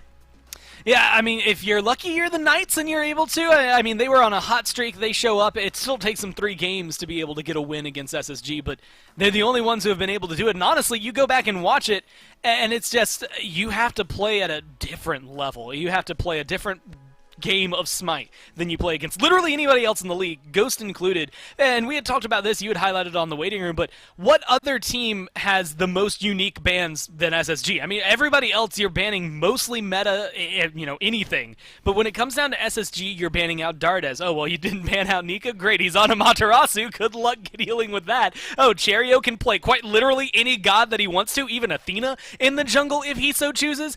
Good luck dealing with him. I just think that this team is so versatile, so consistent, so difficult to overcome that I'm even more impressed with Ghost and PK for being the only two teams who have done it, because it sounds impossible. It does seem like a daunting task, but those teams have risen to the challenge. So can Obey do the same thing? Let's get into the picks and bans that we can get our first glimpses at whether or not they're capable of finding a way to get that win done. Now, I brought this up on the waiting room earlier. SSG is not a team that gets a lot of first bloods when I was looking at some of their stat score. And what that means to me is that this is a team that doesn't care how the early game goes. When they come around to the mid to late game, they trust in their ability to start turning the game around. If you got any sort of lead on them anyway, which you're lucky to be able to do, they know they can overcome it. This is a team that more time than not hits the gas in that mid game, and you never get control back. And there's a lot of, I think what we always worded it as is kind of retaliation, right? Like, they don't necessarily care with whether or not they even engage on the fight. Half the time, I don't even think they want to. They just reluctantly go into it like, okay, yeah, we'll fight you if we have to, and they walk away winning it every single time, so it's something that works out for them. I mean, they even have said it in interviews. Nika, we tout him because of his Amaterasu, but they've straight up said he doesn't like playing her anymore. He plays her all the time. He would wish people would ban it so he could play it, but if they're leaving it open, then it's something he'll absolutely go to. I think Obey are doing a good job so far, though. Aphrodite, the Hera, have been very, very dominant for SSG, and like you said, maybe neither of those gods scream something like early aggression, but it's because they don't play for that. They are, as you had highlighted, playing for the mid game, the late game, and SSG, you give them either of those gods and it might as well be lights out. It feels that way, doesn't it? Dardes at times can just end the game before you really even had a chance to get involved. I am the tiniest bit surprised that it's SSG that banned away Persephone when they're in that first pick spot, instead of maybe trying to force Obey to ban that with their third ban, but it's absolutely not a big deal at all, right? They can there's still plenty of strong stuff for them to come back and grab. Neither Rom nor Cupid were banned here at this point. The Emoja did get banned there at that tail end, but Amaterasu is still open for Nika to take, and why did I pretend anything else to be grabbed in this spot when they've got 15 wins on this pick? Of course they'll take it. So, and now Obey get their pick. I think they do prefer the Cupid between the Cupid and the Rom, so they might grab that here.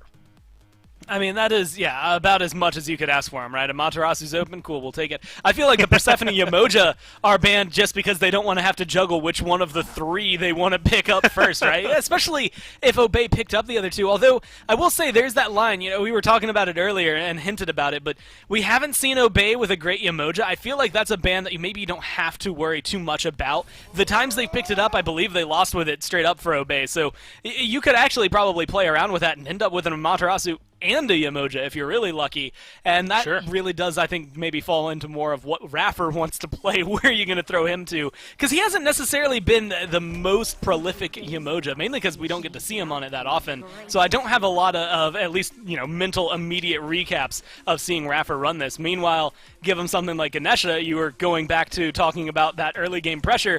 Ganesh loves not having any of it. He doesn't care about the first 5 to 10 minutes of the game. He cares about that late game impact. And again, in another, we did a Grandmaster's class, Raffer just straight up said, look, you don't care about your lane phase. You don't really care about anything else. Like, yeah, you can set things up. Maybe you get a kill, but Ganesh does not bring the pressure for the lane. Ganesh brings in so much utility, specifically with the ult, but he's got a really obnoxious silence as well.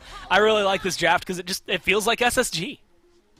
It does, doesn't it? This Morrigan for Dardes in mid is absolutely frightening, and they have Ganesh and Ama, which are signature picks for their two frontline players in Nika and Raffer. So this is already a bit scary for Obey, but I like the way that this has gone for them. I mentioned that they like the Cupid, but they instead go with the Rom here this time for the lane pressure, and obviously tremendous late-game teamfight presence, but this Sobek for inbound is where I want to spend my attention. I mean, you mentioned that they banned the Emoja away, but this Sobek, to me, is much more of an inbound pick, right? That or the Kuzin bow, and now he gets to take what is probably his primary pick in this role. He loves to get to play this Sobek.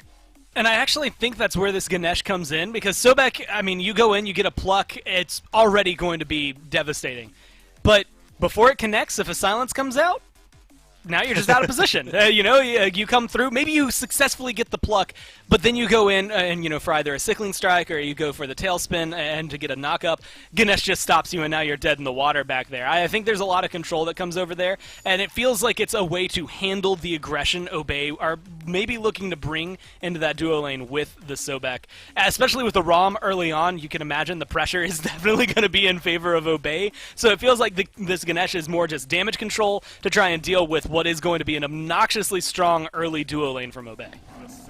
Ooh, a double Hunter composition coming out from like Obey. They do like to run the Fafnir, but they already have the Sobek, so no way that's coming through. It's just double Hunter doing it the old school way. I do want to highlight these bans really quick. SSG do 2 solo lane bans to highlight Ducky by getting rid of the Wukong and the Cthulhu. Meanwhile, Obey turned their attention towards Cheerio, I'm thinking, with the Hopwa and the Robin bans. They're trying to limit that jungle pool for SSG.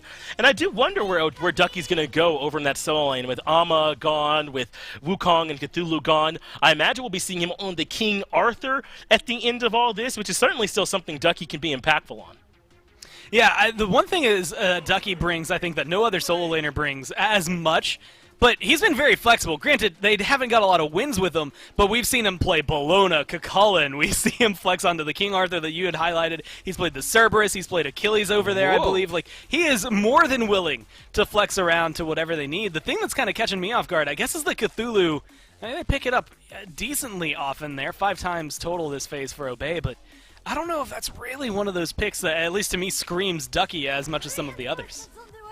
Well, the Athena pick comes in, and I wonder now if this Sobek is flexing over to solo instead here, Gore. Maybe it's Athena support. I mean, you certainly can play Athena solo. I'm not saying that you can't, but yeah. I just don't know if that's necessarily where you get your most value out of her, but she could always Defender of Olympus out of the solo lane. Well, where, I guess, looking at these drafts, would you rather see this Athena end up? As weird as it is, and I don't expect to see her over there with an on her, but I think Athena plus on her or Athena plus Rom is going to be very controlling, and it does kind of shake things up. Again, I mentioned the Ganesh having a pretty decent matchup against the Sobek, but his matchup against Athena isn't going to be as dominating. A lot of her abilities, I mean, whenever you get a taunt out, whether you're in position or out of position, it's still a taunt. It's still one of the best things in my eyes in the game. I think she's going to be able to go over there to the duo lane. More than likely, I think it would fit their playstyle, and I like the pickup for him. Sobek fits well into the solo lane as well. Against Amaterasu, you're not looking to win the lane, you're just looking to not lose it. I think this is a really good kind of change from Obey, more or less to just stifle what SSG have done, slow the game down, which might not end up helping them in the late game, but at least keep things a little more in their favor. But unfortunately, it's still SSG. The longer it goes, the more you have to favor them.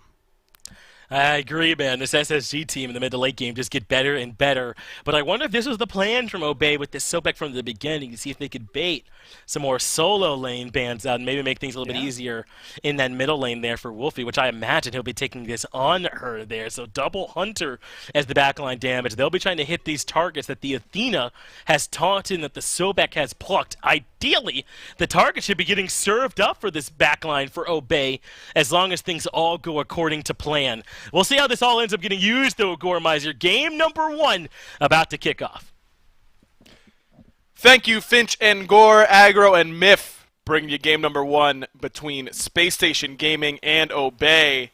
As Miff, we don't see a whole lot of Athena these days. She's getting a buff. I don't know how big it'll be, adding a cleave to her auto attack chain, but a buff nonetheless. But we see her here for Ducky in the solo lane for Obey. It feels like Ducky's willing to cede the solo lane completely. He saw Nika lining up on that Amaterasu and says, all right, Word, I'm going to lose this lane, so let's use me somewhere else. The Defender of Olympus likely going to be used to gank out the duo lane the second we took over to level 5 or even help out in mid. But, Aggro, we've got the additional benefit of having 2 analysts here on this cast, so I get to ask you a question for once. How do you feel about this double Hunter draft into a Morrigan? I feel like you need a little bit more AoE to deal with it. It's a bit annoying, I think, to not have the AoE to deal with the Morrigan, but you've got a lot of point-and-click, you're dead damage coming out of this draft. I mean, you've got the ROM snipes, you've got the on-her ult in combination with an Athena taunt, a Nem ult. I mean, there are a lot of things that I think that Dardez can really struggle against in this match, should he fall a little bit behind. Question is, will he? fall behind on this Morrigan. It feels like that's one of the main draws to this god, is that her early clear is so good, and as soon as she hits level 5, her fight potential is good too. Yeah, as good as the best player on the map, transforming into whoever he needs to be. Likely going to be that Amaterasu early on. Dazzling offensive is so hard to deal with. My concern for the late game teamfight is, once she's got that one-shot potential, sure, if you get taunted or something along those lines, or Sino sees you first and you eat the Retribution ultimate, you can shut down Dardes. But if he's stealthing around the side and he finds Wolfie or Wowie, two very easy to lock down targets for the Morrigan, it's going to be very hard for them to get out of any of those situations the second she finds the stun and the Dark Omen, maybe get an auto with Polynomicon, immediately transform to Ama. Early rotation in from inbound, and where did Cherry just go? He just broke 3 sets of ankles in the mid lane. Little whoop over to the left with that third ability, and out goes Cherry. Almost first blood for Obey Alliance, but not close enough. Forces Cherio back to base, but first blood bounty still available. But it does buy a little bit of space for Sino to make his way into a back camp invade and rotate over into the soul lane, potentially finding a pickup on Amaterasu, who, a little bit privy to it, is able to back out and find her way safely into the tower.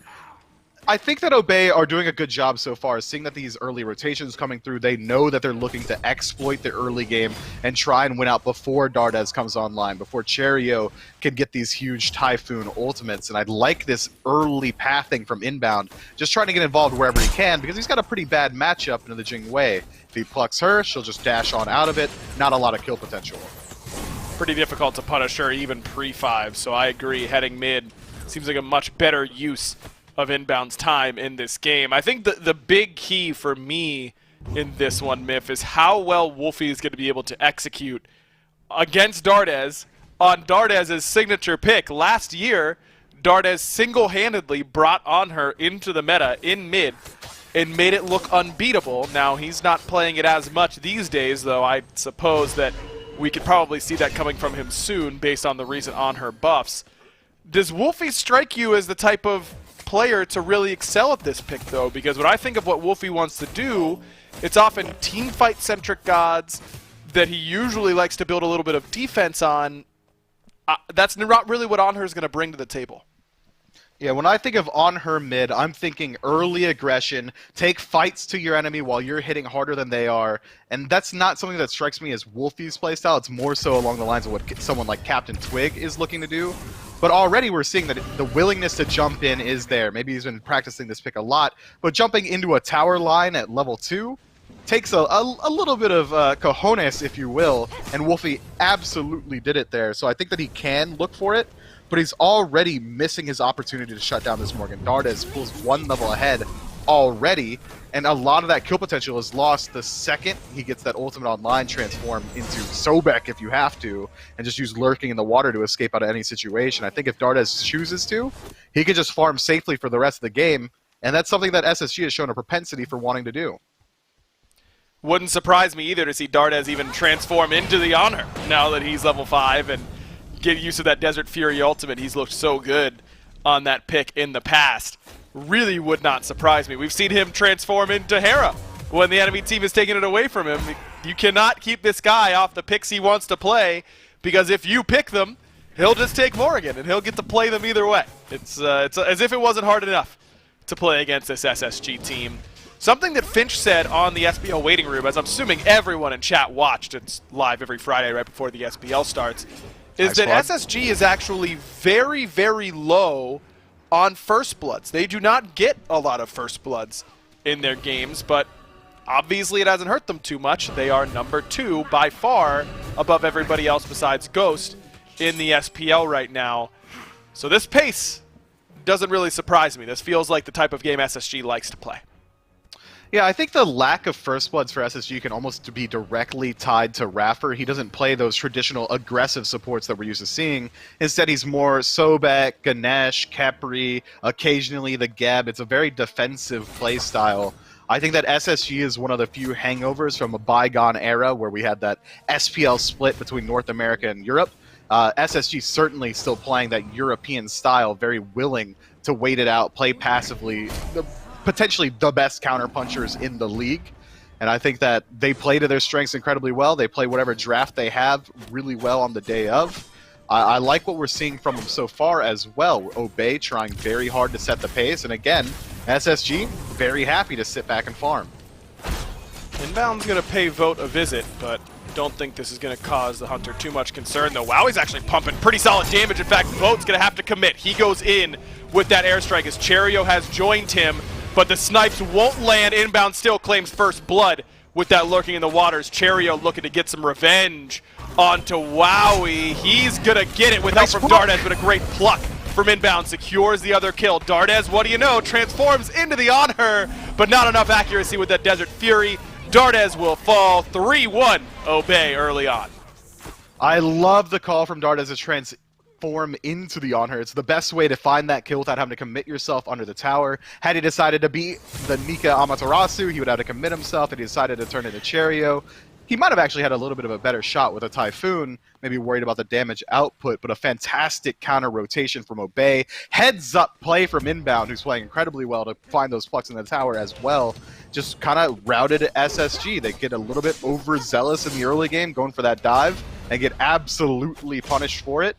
But even then, first blood going the way of Obey, 2 more kills going the way of Obey as well. It's only about 1,000 gold right now separating these two teams. It seems like SSG might just be farming the map a little bit better.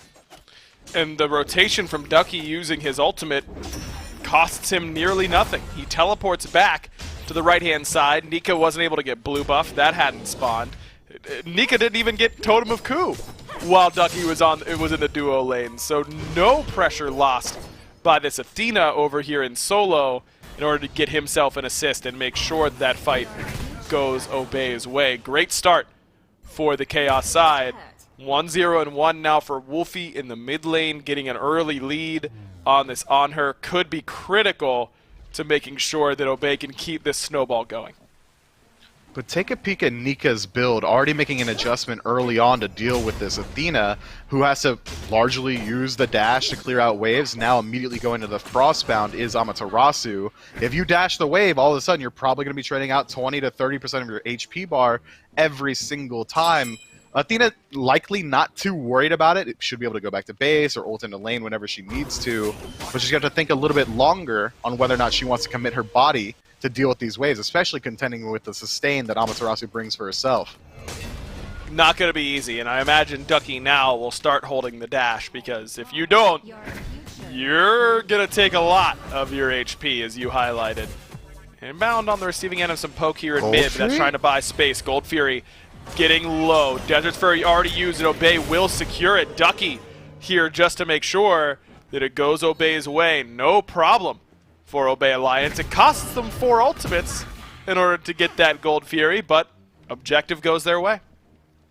Goes their way, and it goes it cleanly as well. Now it's up to SSG to identify where they can get aggressive on the map. Obey do commit a lot of their utility towards taking that, so now they're going to be a little bit weaker in the fight. And it seems like SSG absolutely know it. A grouping around the speed buff, just waiting for an opportunity. Taking the fight to the global ultimate, but Cherio's taunted in, and he's already nearly dead. Blink forward, sets him up, and Ducky gonna cut him down, set up by the front line of Obey Alliance, but now Inbound on the receiving end. Dardes is transformed into Sino. It is gonna cut down at least one, uses the mobility to get out, and here comes Vote all the way over from the duo lane. It's gonna make this fight even easier for SSG. Sino forced to blink out, 1 for 1. Seems to be just about the end of— excuse me, what just happened to Wolfie? Vote dives as tier 1, waltzes out casually, and gotta amend that statement, 2 for 1 for SSG, plus the speed buff. Speed buff on the Elephant. Raffer is going to be the one picking that one up. You can't have Wowie getting out-rotated to fights like that. Essentially, Vote's allowed to 1v1 Wolfie under his own tower, while Wowie's still trying to leave the left lane. You need that global ultimate from Rom to finish off some of these kills, stop the aggression from coming through, or at least match the rotation from the Jingwei.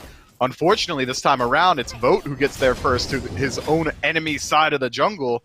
Obey is going to need a quicker uptake there. They started off that fight incredibly well, with Inbound fighting the Blink Pluck to set up for the first pick. After that, though, it all fell apart. Not ideal for Obey. I mean, Wowie somehow is still behind in Devo glove stacks. Maybe he rushed boots and got Devo second, but that's a big reason why that goes their way. Here's a replay of what happened to Wolfie in mid Vote just walked him down. Yeah, dashed in. No impale available for Wolfie, and easy as you like. Vote walks out of the Tier 1 tower, a kill richer. Whew. Sino finding out pretty quickly what this Morrigan's bringing to the table, already able to take about 50% of his health bar, and that's only with about 2 items available to him already. No penetration online just yet. Seems like it is going to be potentially the Spear of Magus up next for Dardes, which should help out a lot with that one-shot potential. And already, SSG, despite losing out on an objective, despite having the numbers disadvantage going into the enemy side of the jungle, is able to come out with the win. But Obey have created a little bit of ground being able to take away that goal. It's still 1,600 separating these two squads 11 minutes into the game. They need to keep up this aggression, though. I like the pace that they're setting, because as far as I'm concerned, if SSG make it to 25, 30 minutes with their draft, they should be able to win pretty cleanly, because Obey's draft is so single target centric. They're not going to be able to match some of the damage output that Space Station's bringing, who, fair enough, isn't really AoE centric, but with Morgan able to transform into Ganesh and drop a second Dharmic Pillars as a huge no-play zone, or even into Nika for the dazzling offensive and that AoE damage, should be able to bring just a little bit more than Obey come late. Dardes might be doing some sort of YouTube challenge so far this game. The fact that he's transformed into a different character every time with this changeling is not typical, I would say, for Morrigan games. Most of the time you find one transformation you like and you stick to it. Has not been the case so far for him. He's transformed into the Anhur and into the Nemesis. We'll see if he does want to use Raffer's Dharmic Pillars at some point in this fight, as Obey has claimed themselves a Pyromancer. Frenzy from Ducky used as a catalyst for that option, and that means it's gonna maybe a little light on shells. Shell pretty decent against what SSG has in this game, but maybe not a necessity. The Frenzy pickup for Ducky is going to help Obey do objectives even faster, and they already did them pretty quickly with their double ADC.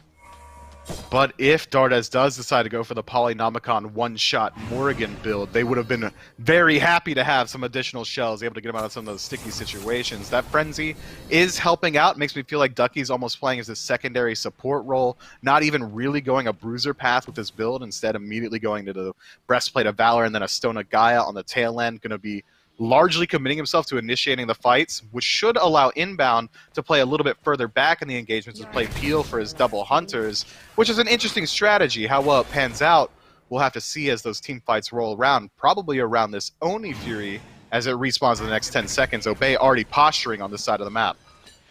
Do think it's worth noting that when Ducky and Obey have looked their best, it's usually when Ducky is allowed to be an initiator. Think when he picks Thor, Athena can often do that same thing. Here he comes, down onto the Oni Fury, but Space Station are the ones who are going to rip it away from them. Raffer, in trouble on the front side. He will go down as Dardes looking to put out as much damage as he can, using Nika's kit to do so, but Wowie, not deterred, gets himself a double. The real Nika now showing up. Dazzling offensive, not so dazzling, but it doesn't matter. He finds number 4 for SSG, but the rest of SSG's backline is not looking so good. Vote already down. Cherio likely to be next, and it's going to be a lone Amaterasu if Obey can help it. As the only ones left, don't let it happen. Okay, I thought Sino might go down. Nika will take down Inbound as a bloodbath happens around the Oni Fury. Obey thought they were going to come out ahead. It was SSG that stole it away. SSG steal it away and come out pretty even inside that team fight. Nika got huge value out of this Frostbound Hammer and was allowed to free cast essentially, despite going a very squishy build. It's going to be a Berserker Shield as well for the Amaterasu, only really HP, keeping her alive in these team fights, but rotates in a little bit late, so the majority of the utility was down for Obey, which allows Nika to just free cast the entire time. Raffer's fantastic positioning around the objective, not only dropping Dharmic Pillars in the entirety of Obey's backline, but also onto the objective itself to steal it away. SSG put up a good fight around it, and now they've closed that gap up just a little bit more. But Obey has been setting the pace every single time. They're choosing where the fights are happening, be it around Gold Fury or Pyromancer, and they've still got a bit of ground that SSG need to cover. Still a slight lead in favor of Obey 15 minutes in. In a pretty decent spot, and this is where you want to be with double Hunter compositions. You want to be in a position where you could be the first ones to objectives, setting up and taking those fights. As Nika's taunted, but Sino doesn't want any of that action with Cherio close behind. Check out this Executioner pickup here for Sino, an item that really fell off the face of the planet after the midseason changes to Hunters, but I actually love it here for Sino. Remember that unlike things like Flat Pen or Percent Pen, Executioner is armor reduction, which means that it's not just you who gets the benefit. Anyone who Sino auto attacks will also have reduced armor for his double Hunters to follow up off of. I think it's very smart in this slot. I agree, and also pair that with the fact that Nemesis strips away defense already on her own within the kit. Seems to be the strategy for Obey. Whoever Ducky taunts immediately gets slapped up by Sino and his ultimate, setting up for Wolfie and Wowie to act as a just sharpened chainsaw tearing through the opposition. But that's an easier said than done strategy. It's not so often that you can line it up that easily. It's going to be very execution focused once we get into these 5-on-5 engagements. Execution focus for the Executioner. I like it. Vote, not so much. He doesn't like it quite as much as I do. Sino has found his third in a row. But here comes Dardez, giving him a taste of his own medicine. Wow, he's already taking care of Cherio in the jungle, and Sino is not deterred. Double kill for the jungler in between the Tier 1 and Tier 2 towers, as Raffer is in no man's land in the mid lane. Obey find 3 with ease on the back of Sino's 4-0-4 Nemesis. And now Pyromancer respawning as well. Obey's going to have a pretty large opportunity here. And this late in the game, they might be able to go for the Fire Giant itself. 5-man grouping on the right side, 10 seconds left on the nearest respawn. Vote being Jingwei should be able to get in there pretty quickly. And it is going to be the Fire Giant pool. Nika's behind, he knows what's happening. Does have that ultimate available. Thorns up and ready to go as well. Ducky finds him, he's going to taunt him in. Fire Giant getting low, and Obey are able to secure the objective. They're going to get Nika on the back end as well. Obey Alliance, it's all coming up for them here in game number 1. Doubling up Space Station in kills, and they might be able to extend that lead a little bit more on Raffer as well. Easy for Obey Alliance so far in this one. They're up 4K with a lot of gold on the map that seems to have their name on it. I like to equate Fire Giant to 10,000 on its own. Pyromancer is still available to be cleared out. Every single tower, sans the one that has just fallen, and Gold Fury respawning in the next 30 seconds as well. Obey could very easily balloon out their lead to the realm of 6, 7, 8, even 9,000 before they even have to knock on the door of a Phoenix.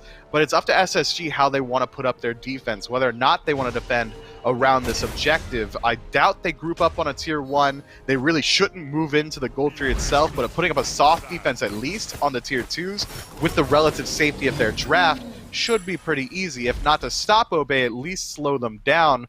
And Obey's siege potential, this is where Double Hunter really comes to play. They are going to be absolutely blasting any tower they're allowed to make contact with. If SSG do want to put up a hard defense, they're going to have to do it on the tower line or just outside of it. Cherio's in an awkward position, knows that all of Obey are sieging, but Obey know where Cherio is, so it's not too big of a concern. Clearly, Space Station is not willing to try and put up a defense here up against this Double Hunter comp underneath towers, as Cherio proxies a wave between Tier 1 and Tier 2. Leads him to this left side, but not going to be enough to stop Obey on this Primal Fury, as they get Fury number 2 on their side. Should have been Fury number 3, but remember, Space Station stole that Oni wave, or Oni Fury, excuse me, away from Obey Alliance. So far, I feel like the big problem for SSG, Mifflin, has been that Cherio has been pretty much neutralized in this game. The mid 3v3 for SSG, normally such a strong point, down a combined 5 levels, just 20 minutes in. Yeah, it feels like Cherio's not really sure how he wants to play around this Morrigan pick, not having that additional AoE damage that he's so used to, either playing with Aphrodite or Hera or something along those lines. Instead, he's almost acting as a solo agent from minute 1, and it hasn't really worked out for him. A couple picks onto him have really put a damper on the early aggression, and now he's really suffering the consequences. Obey grouped up as 4, looking to push down this left side Phoenix. SSG are going to have to put up a defense here. If they don't do it here, they won't get it anywhere. Noteworthy that Cherio has picked up that Void Shield. Going to be pretty impactful up against a very physical-heavy composition from Obey Alliance. Obey has a minute remaining on this FG buff, so that's about 2 waves they can stand here and wait for them to come in. The wave clear for SSG, not exactly top tier, having a Morrigan and a Jingwei as your backliners.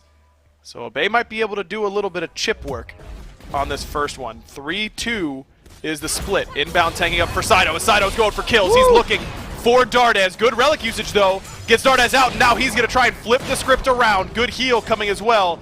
But Inbound's lurking in the waters might be enough to take him down, just short in the damage department. But Obey all the while is able to get the left side Phoenix. Raffer's ultimate, the only one used, and that was on the chase on that right side.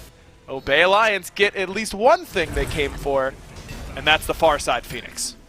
They stripped 5 towers, the left side Phoenix, Gold Fury, and Pyromancer with that Fire Giant push with 20 seconds to spare. I'd say they did about as much as you could hope for, now separating these two teams by 10,000, moving into this next objective, that left side Phoenix being the most important one, the hardest to defend once you want to put up defense around the Fire Giant as well. SSG playing in such a deep deficit might not even be able to move in towards this Fire Giant. It might go the way of Obey absolutely for free. And we got to see a little bit of it in that last engagement around the siege. Ducky playing on his own on the right side of the map while the rest of his team was grouped up on the left, able to use the Defender of Olympus to reposition himself to rejoin instead of having to trade out his teleport.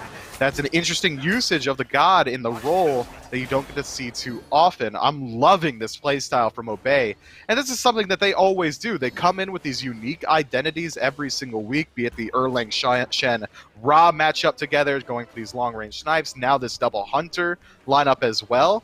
Obey seem to be experimenting with things as we get ready for Worlds. Definitely a team that likes their synergies, and I think they play to them very well.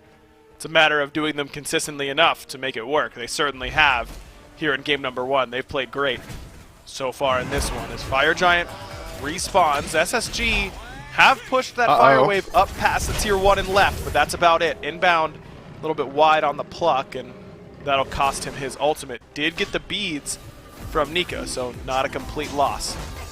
Ducky, taunt onto Raffer. There's an ultimate coming through from Sino as into the back line goes Cherio and Nika. Cherry kind of lost, but not as lost as Sino as he's already down. Wowie has now come back down from his ultimate as Raffer just barely escapes the Fire Giant's fury.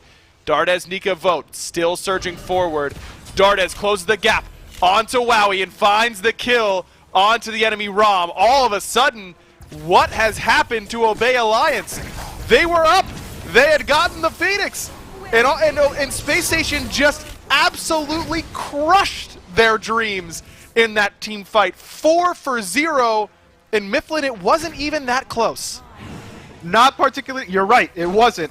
It all falls apart off that initial pluck miss from Inbound, forcing out the lurking in the waters. The rest of Obey try to pick up the Fire Giant and at least pull it out. SSG chasing Inbound out. Sino has to rotate off of Fire and try and peel out for his teammates, while the rest of his team is on the full-on retreat. Sino left high and dry in the back is going to fall for absolutely free. And then it seems like Obey, instead of using their mouths to calm, are VGSing. Save yourself, save yourself, save yourself. Splitting up completely inside of the engagement, giving SSG separate one-on-ones while just returning damage 0 on the side of Obey. And now, Fire Giant on 5 members of SSG. They're able to strip away the tier 1 mid tower. Gold Furies respawn as well. The exact same power play that Obey had is now afforded to SSG.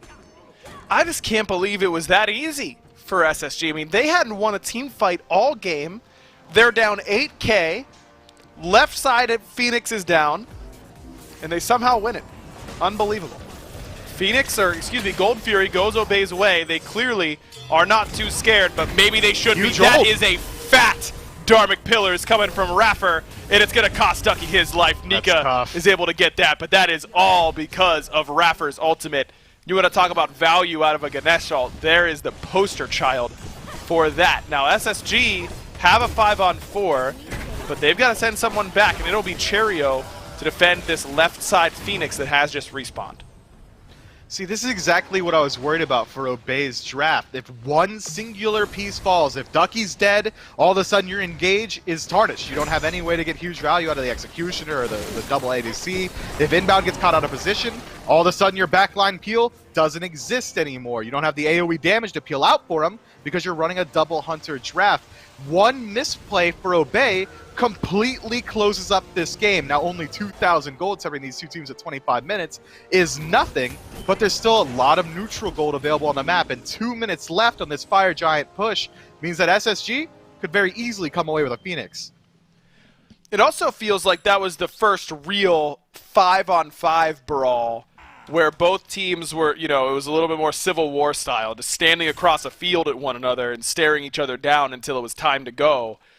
In that situation, Obey has really been able to use these Nem ults in conjunction with Athena ults very effectively to insta-kill a frontliner, but when SSG has Cherio and Nika gunning down Wolfie and Wowie on the back end, it's not as easy for them to stand and put pot shots in to, say, Raffer, who got solo taunted into a Nem ult by Fire Giant and then lived, which cannot happen. If you're going to build the comp around it, I think that guy has got to die every time you dump the Nemesis ult into it on the taunt.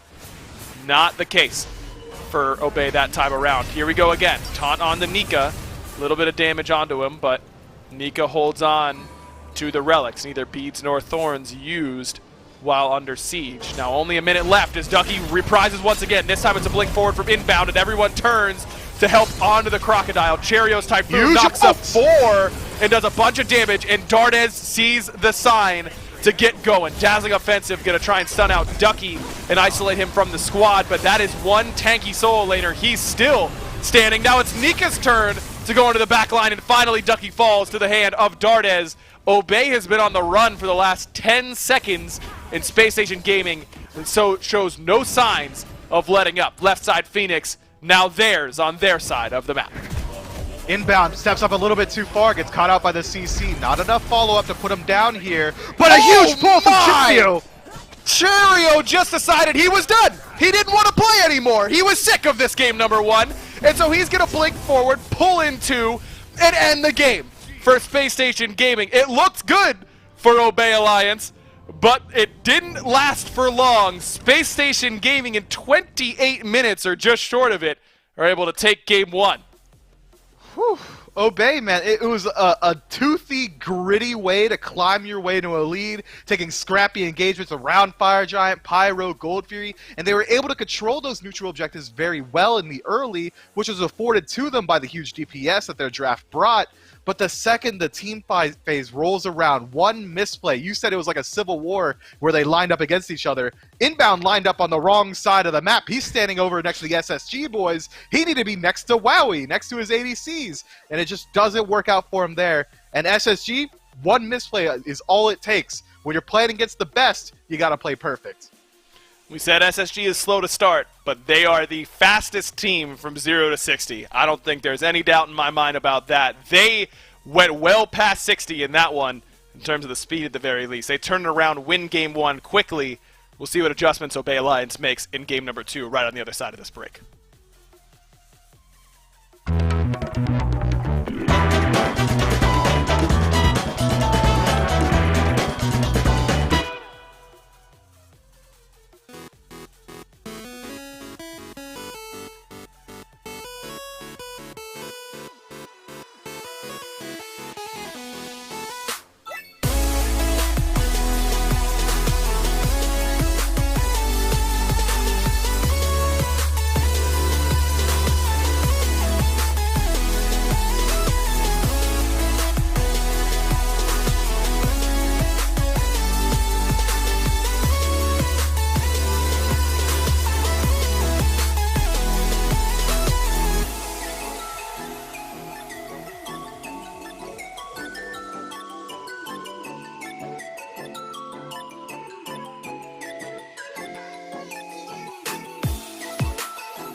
Well, a great game from Obey. They're able to finally bring it all together and get the win. And wait, what's that? It only takes one small misplay up against a team like SSG and then you lose? Oh no, that's what happened. Obey were dominant for basically all of this game.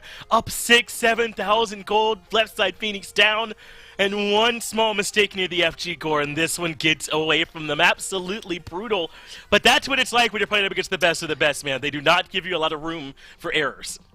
I mean, that's almost how it always ends up happening, right? Is you can play picture perfect 9 times out of 10. The one time you make a mistake against a team like you had highlighted, like Space Station or a team like Ghost, you're just going to get decimated in that moment. They will not show any mercy.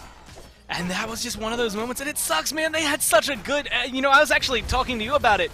Go back to the last time SSG and Obey played. The first 15 minutes of both of those games were really good from Obey, and this is another one, I mean, even further beyond, up to, I guess, 22 minutes, because that was the last time they really got to find themselves a lot of success, that they just looked so stellar. They were playing well, they were doing everything what felt like correctly. And then, like you said, one small play around that Fire Giant opens up the door for SSG to come in and mop the floor, and then they were just not in it for the rest of the game. They weren't. SSG, one of the cleanest teams at winning from when you're ahead. And I gave Inbound a hard time on Waiting Room today, right, about being on one of my supports. They need to step it up a little bit more, but I actually thought he played phenomenally through the first 15 minutes or so of this game. But he is the one whose positioning is askew, awry in that last team fight that kind of breaks it apart. Listen, Obey run this very unique composition, right, with these Guardians flanking to set up for this all-physical backline, double Hunter, Nemesis with Executioner to set up for all that damage. The margins were thin, Gore, on that comp. If any piece went wrong, they were going to struggle to close that out. Yeah, and I think it did just come down, and like you said, it kind of highlighted just one small mispositioning from Inbound opens up the floodgates for SSG. I mean, it is almost ruthless what they ended up doing there throughout the rest of that, because they didn't hesitate for a second. And granted, you're not supposed to. You're a Pro League team. You're never going to hold back.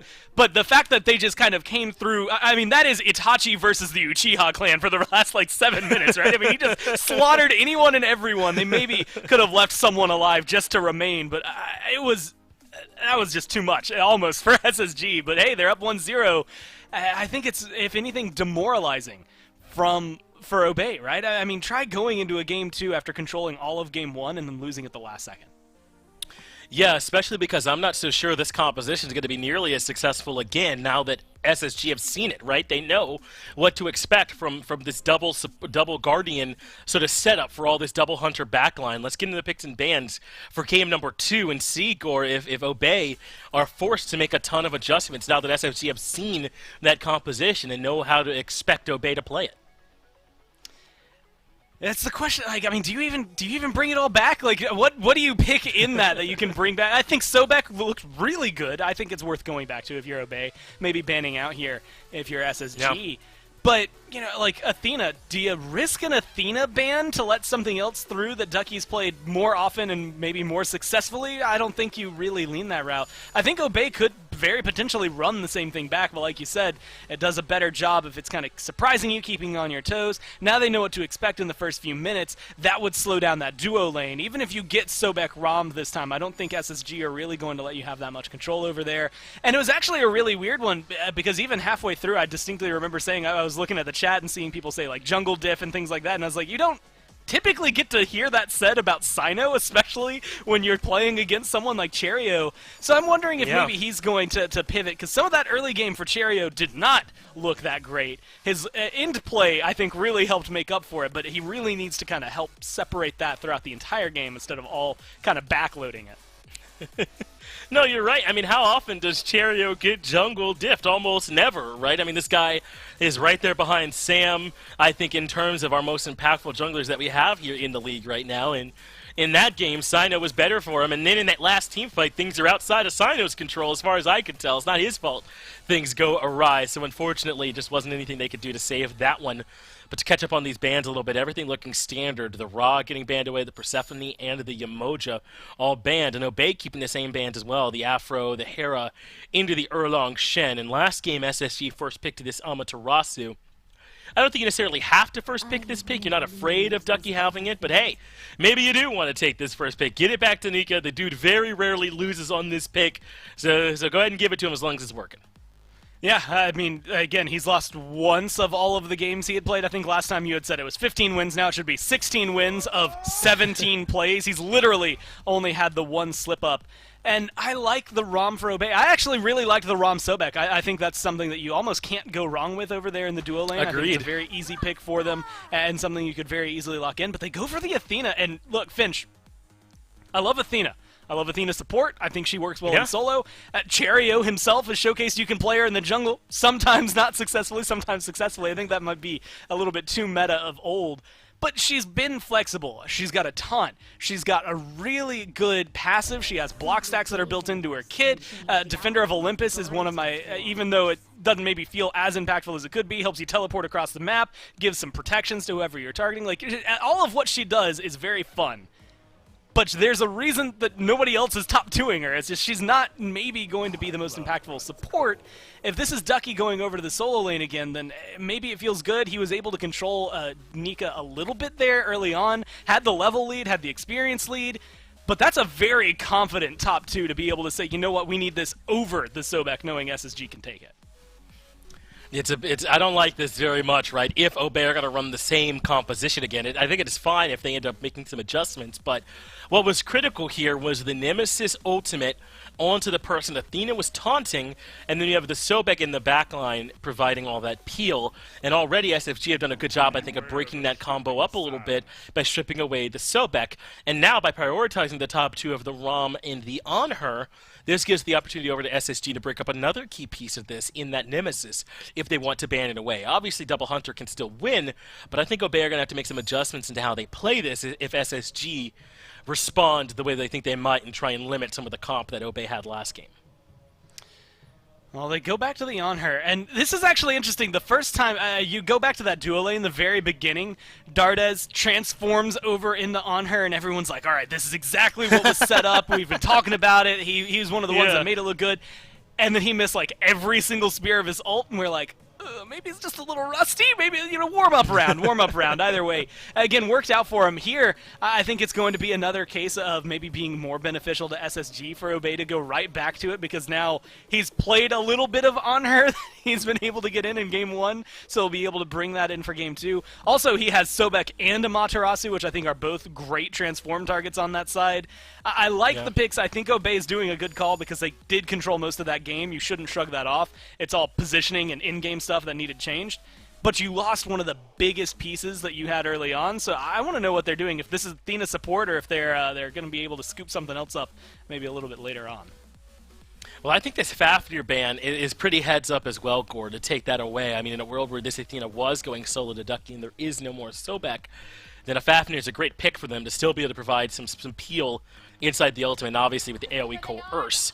We might now see Bobby come down to something like the Kuzenbo, which has been a popular pick for him, potentially even the Amir, but I don't know if that has the same synergy they had before, as it is going to be the Nemesis. SSG elect not to ban that one away, so Sino gets that key piece of the puzzle back on the side of Obey. Alright, so here's how I love Chang'e, and now I'm going over to see how many wins they actually have with Chang'e on the side of SSG. Can't be a lot. They like picking her in, and like again, she doesn't come through too often. I actually think now that I'm looking at it, what is there, 2, maybe 3 times, 4 times she's been picked, so she's 2-2 with them. I mean, I guess you go even so you can be somewhat confident in it. And I like her. Again, anti-heal that comes through, maybe not as beneficial in this game as it would be against maybe something like a Hell that we've seen in the past. But really good stun, really good mobility. A lot of people don't think about that, but the ability to kind of spam your abilities and get a little bit of burst move with your dances to help you disengage. I think she's got a lot that can be brought to the team.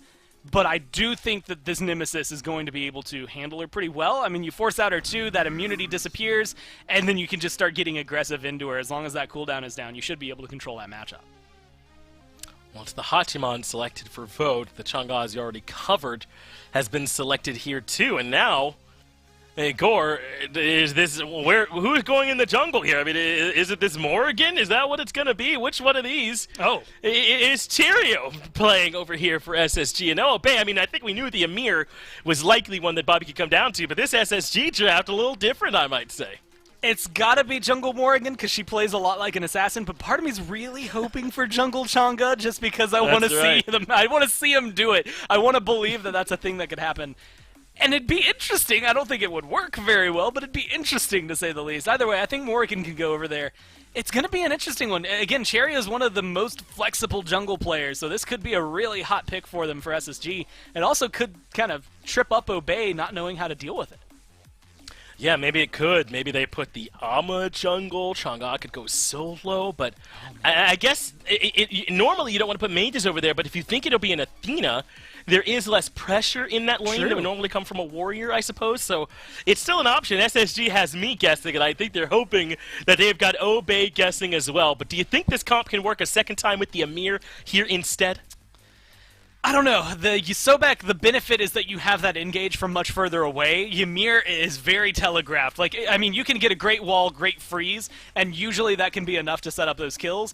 But early on, you're not going to be able to have the same potency in my mind as a pluck, right? The freeze, like, I can tell when you're running past the wave to try and freeze me down. And there's a couple of frames there when he starts the animation that you can still react pretty fast to get out of there. So it feels like it might slow Obey down a little bit more in the early game. I still think they have a lot of early game pressure, though, and that might end up helping them out get another lead. It's just maintaining that. Position-wise, I think Ymir's a little riskier, and if you're looking at positioning, that's what cost them the last game. It might end up costing them this game as well. We'll see how it ends up working out. Obey and SSG both bringing in some interesting drafts as we move on to Game 2. Thank you, Finch and Gore. Game 2 getting ready to start, and if you're just joining us, Obey Alliance, I won't go as far as say they had it in the bag, Miff, but that was their game to lose in game number 1, and they lost it. SSG played great, made some plays down the stretch, but if Obey Alliance gets that sort of lead again, I think they've got to really convert this time around. It is not the Chang'e jungle. I thought we were going to be treated to the DJ Pernicus special. Instead, it's Nika on the Chang'e, Cheerio on the Ama in the jungle, and Space Station's obsession with playing Chang'e wherever they can continues. Yeah, just a group collective think here of Chang'e's gotta be good. We'll get it somewhere in the draft. But you know what, Aggro? I'm gonna go into it. You said that they didn't have it in the bag. They had it in the bag, man! They were grouped up as 5 on Fire Giant, 10,000 gold up, with fire minion waves flooding into the left side Phoenix. All they had to do was wait, and Obey would have very easily been able to take a 5 versus 4 engagement on the fire. But you know what? We're in Game 2. Let's talk about something else. Obey, bring the exact same draft, just about. It's only going to be a substitution inside of that support role. Inbound, instead of the Sobek, is going to be taking Ymir this time around. And I would say, if the roles is Ducky engages, inbound peels to the backline, they've come away objectively weaker here, a slightly worse version of the exact same draft. I'm worried about how well Inbound's going to be able to perform in the early game on this pick up against Raffer, who's been playing very well on the Sobek. If Ymir gets plucked, he might just lose his life. Certainly scary with this Ymir, but Inbound has made it work fairly often. We've seen a lot of teams start to pick up this Ymir, notably Renegades and Ghost. I just don't know, Miff. I don't know if this composition is going to work as well with the Ymir instead of the Sobek. It feels like a pick or a composition that really relied on having multiple ways to get beads and engage a little bit more safely. Ymir has engaged. I would not describe it as safe. Agreed completely. I was surprised that we saw him decide to go to this Ymir pick when Kuzumbo was available. I think that would have fit his play style, this draft, a lot better. It's something that we know that Inbound has in the back pocket, but instead, he really has been favoring the Ice Giant recently. So here's the hope, and he's able to perform well on the early game. But the early game is a part where Ymir can simultaneously struggle and absolutely pop off. The Frostbite passive should help him out in 1v1 trades. If Raffer ever misses his pluck, that should instantly result in at least 50% of his health bar getting tripped away as well. I think Obey have the tools to do the exact same things. It's just going to be a lot thinner margins this time around. It's going to be difficult, and they were able to make those margins work a lot in game number 1, so we'll see if they can do that again here in game number 2. I do want to talk a little bit more about this Chang'e because I think it does make sense for Nika in this game. You're getting a free laning phase against Athena. The whole pick is designed to leave lane as often as possible with use of that ultimate. If Nika can sit here and get free farm, not die to ganks, I mean, you don't have to worry about the Athena damage so much. I think that this Chang'e can be very potent come the teamfight phase. And not only does he not have to worry about laning against the Athena, but even when ganks do decide to roll their way around there, having the Moonlight Waltz to avoid the taunt means that there's really no way that Cyno's going to be able to lock down this Chang'e on his own. They're going to have to catch him sleeping at the wheel, I'd say, is for the only way Nika falls down inside the laning phase in of itself. And Chang'e is a pick that, you know, has been a little bit contentious within the SPL. Some people think it can be very good. The one certifiable battle mage within the game, getting additional mobility, being able to hold W while spamming her abilities. But the early game is really where she struggles, and as you said, it's going to be a free laning phase. Nika might just be able to rotate in at level 18 for free. And that's exactly where Chang'e wants to be, is late game, items in tow, and being this exceptionally annoying god to deal with in team fights. It is no secret how I feel about Chang'e these days, and I'm just glad I'm not in Ducky's shoes. I can tell you that much. I can't imagine it would be a whole lot of fun for him in this sort of matchup, but as we said, he's not really supposed to stay there all that often anyways, is voting a little bit of trouble on that left-hand side, but not as much trouble as Cyno is in. Impaled just wide from Dardes, and Cyno is out. At least got Ducky's ultimate on cooldown for it, but Changeling ultimate so much more valuable early on, and a much, much longer cooldown than what Ducky has as well. Yeah, surprised to see the Dardes commit to using the Honor Her ult on the wave there as well. Had he found the stun, I don't even think there's really any world where he does get the solo kill there. Forcing out Athena ult, I think, is the most value possible he gets, besides potentially just forcing Cyno to go back to base. So maybe a little bit of a misplay for the Morgan to get a little over-committal. Had Raffer been a little bit further forward, we might have seen the pluck come through on the tail end, potentially lining up for a kill, but even then, it would have been very difficult. So I think that, if anything, both teams kind of go away here. Clean slate, trying to wait until this Dardes ult comes back online. Good poke damage from Cherio on this Ama in the jungle. I was going to talk about that, but Raffer might be out of... Nope, he's good. Ama in the jungle is something that we've seen a lot because we've been watching SOC/SCC. It was really kind of the flavor of the last playoffs. It was Mollusk playing a lot in jungle, Mask played it a decent amount in the jungle. It was pretty good there. I don't know if we'll see those same styles of builds. Mollusk in particular was going crit sometimes on this pick. I don't think we're going to see that. I agree with the noise that you just made. But I mean, I think you could make it work. A little stone cutting sword, Crusher might be a little much, but stone cutting sword into Sledge, something along those lines. You do a lot of damage. You can be in more fights as Amaterasu, which is what your team really wants from you. I've got no problem with Cherry flexing this pick into the jungle. Yeah, I think it's really good, as well as just a huge utility tool once you get into those team fights. Dazzling offensive, the only way to make it better is to have it applied a little bit earlier on. Ducky, hold on. Where are you headed? Just into the mid, trying to get away from that situation, maybe worried about a little bit of poke going his way. I don't like him using the ultimate in that situation, but maybe we hold that thought as Raffer finds a little bit of a fight. Inbound's going to use his ultimate as well. There comes a horrific emblem, but Sprint was ready coming from Inbound. Oh, and the feed ult sounds pretty nice right about now, but it's Dardes. But what a wall coming from Inbound. No problem whatsoever. Walls off the Confound and make sure that he isn't going to get taunted in. What a play from Obey's support. You want to talk about stepping up and making something work? I think he did just that right there. Blink in from Cyno. As Votes now in a world of danger, tries to trade out his own life, uses the beads, but hell, okay, I was going to say he's still alive. Cyno decides that that's enough of that. Slice and Dice claims first blood for Obey Alliance. Yeah, Cyno hits him with a little bit of a drive-by there. Fantastic play from Inbound. If he gets hit by that taunt, he loses his life. If he loses his life, Obey loses all potential for the fight. Inbound single-handedly saving that engagement for his team. Cherio, unfortunately, wasn't able to get there for the fight. But Wolfie, no jump. You're caught, bud. And no beads usage either.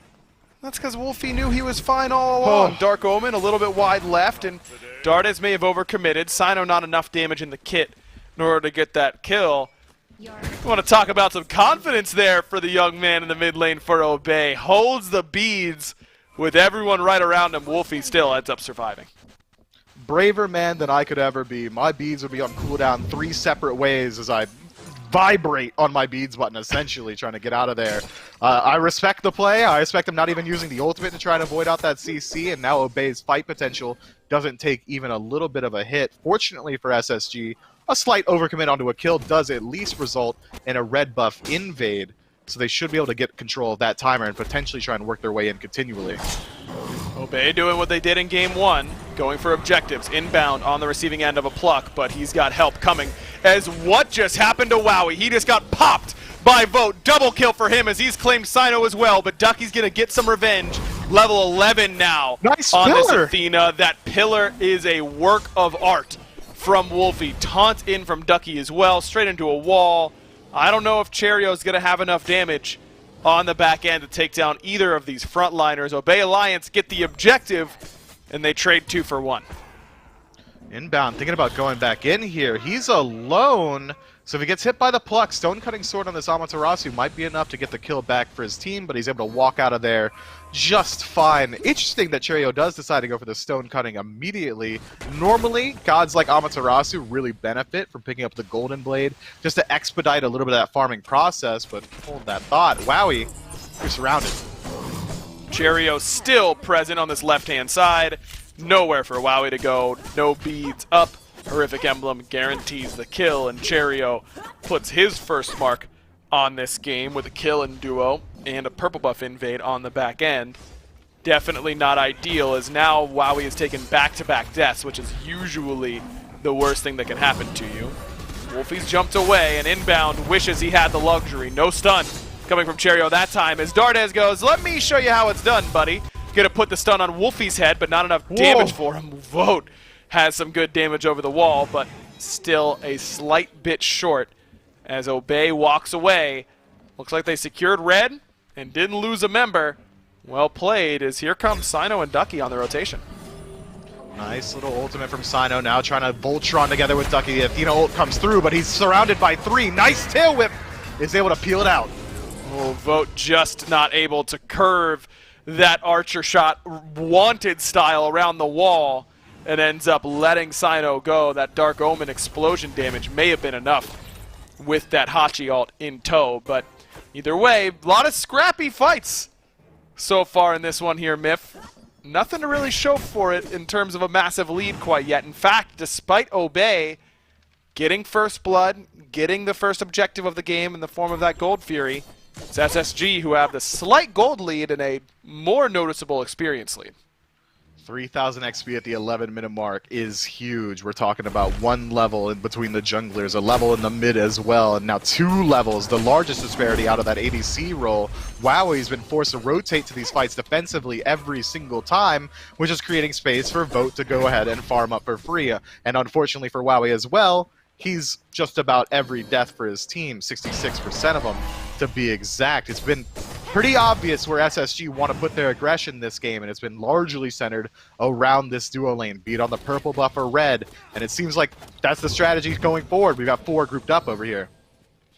Vote is massive. Now remember, he's the one who fell for first blood, but it just feels like you get double punished, even more than double punished, whenever you die, respawn, and then die again, which is exactly what happened to Wowie. Remember, he died on Gold Fury, walked back to purple, got killed by Cherio and Raffer, and all that time, Vote's able to farm. He's really put it to good use so far. Good wall coming from inbound once again. This lurking in the waters uses CC immunity only coming from Raffer, but it's not going to save his life. Wow. It requires 3 ultimates from Obey Alliance, but they get the kill onto Raffer as Wowie has been chased down behind his tier 2. His Vote clotheslines him off the horse, truly off the top rope, and Wowie is not having a fun game 2.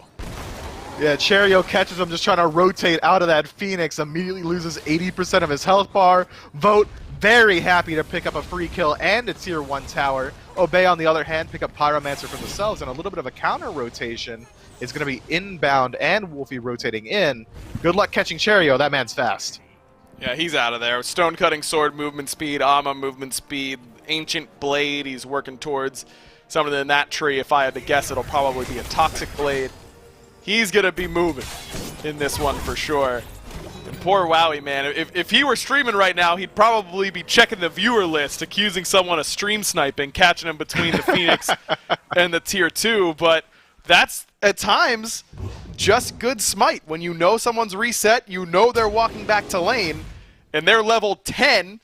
For context, Wowie is a level down to his own support in this game. I don't see a way in which Space Station lets him continue to exist without dying again. Seems like a pretty free kill for SSG every time they go left side. Yeah, just to further point out how much my man is struggling right now, we are coming up on 14 minutes into the game. He doesn't have Devos stacked yet. He hasn't been allowed to touch minions in his lane. He gets caught out every single time just trying to farm it up for free. But now they get a small win for themselves, able to confirm their purple buff and their red buff, stopping the aggression from Space Station because their attention was elsewhere, called a Primal. And Space Station get it. Sino blinks in, but it's too little too late. Gonna turn his attention towards Raffer, who once again is on the receiving end of numerous Obey Alliance ultimates, but this time he's still standing until he's not. 5 ultimates needed to bring down Raffer, and I don't think he minds too much. An objective goes SSG's way, and a bunch of ultimates are required to take down the support. Now the question is, can Obey leverage this 5-on-4 properly as inbound Nika meets up with Cherio. Big ultimate coming from Vote. Nika's right there alongside him as Cherio's going to cut down Wowie, and Wolfie is just an afterthought. Another good wall coming from inbound, and you know what he gets for that? Nothing, and a whole lot of it. He's dead, inbound's dead, Sido's dead, they're all gone. Obey Alliance gets wiped in the mid lane. They might have gotten some damage on the tier 1, but that's all they're gonna get. Dardes just looking for the final pot shot, deicide for SSG, and they are able to go wherever they want. Fire Giant tier 2, whatever SSG pleases. And it looks like it might be a Fire Giant call. 15 minutes in, this is one of the faster ones we've seen in the SPL so far. DPS is pretty low at this point. It's only Atalanta's bow and Devos for Vote, so he's going to have to work very slowly on this. But take a peek at the pathing from Obey. They haven't realized that it's happening, or they have, and they just don't care. Wowie rotating to the left side removes all potential for a steal. Meanwhile, Dardes hovering around. If Wowie steps too far forward, we might get a second burst, same as the first. Might just lose his life. No ultimate here for Dardes, and he hasn't reset, so not a lot of itemization. Don't think he can really make this happen easily, despite 16. his, yeah, that's true, massive level advantage coming out of this Morrigan. Not a great spot to be in here for Obey, to put it lightly, as inbound commits in order to steal away this red buff. Nika on this Chang'e, man, it was sneaky. Was just right there underneath the tier 1, found a great ultimate. Vote was right on top of it as well. And Obey went from feeling confident in a 5v4 to realizing that Raffer's really not worth 5 ultimates. They might have 5 people, but without an ultimate available, SSG make Obey pay. And Raffer, realizing all the attention they've been willing to put onto him, goes for the Mantle of Discord very early on. That CC immunity, once he falls low, should be able to get him out of some of these sticky situations. But that Chang'e ultimate, man, what a game changer. Blinks in, finds 3 immediately, forces Obey to firmly tuck their tails between their legs, yip like a dog, and run away as the rest of Space Station is able to surge forward. And now, Wowie, you've been here before, but this time it's Wolfie. Oh, this time it's Wolfie, and I don't think WoW is going to be able to help out a whole lot. Here comes Vote, cavalry in the literal sense of the word, but it's not enough as Sino is able to get Dardes. Good pre-beats coming from Vote, as he's going to need to use the Aegis here as well. First shot immune, second and third don't hit anything, as Wowie just relegated to farming.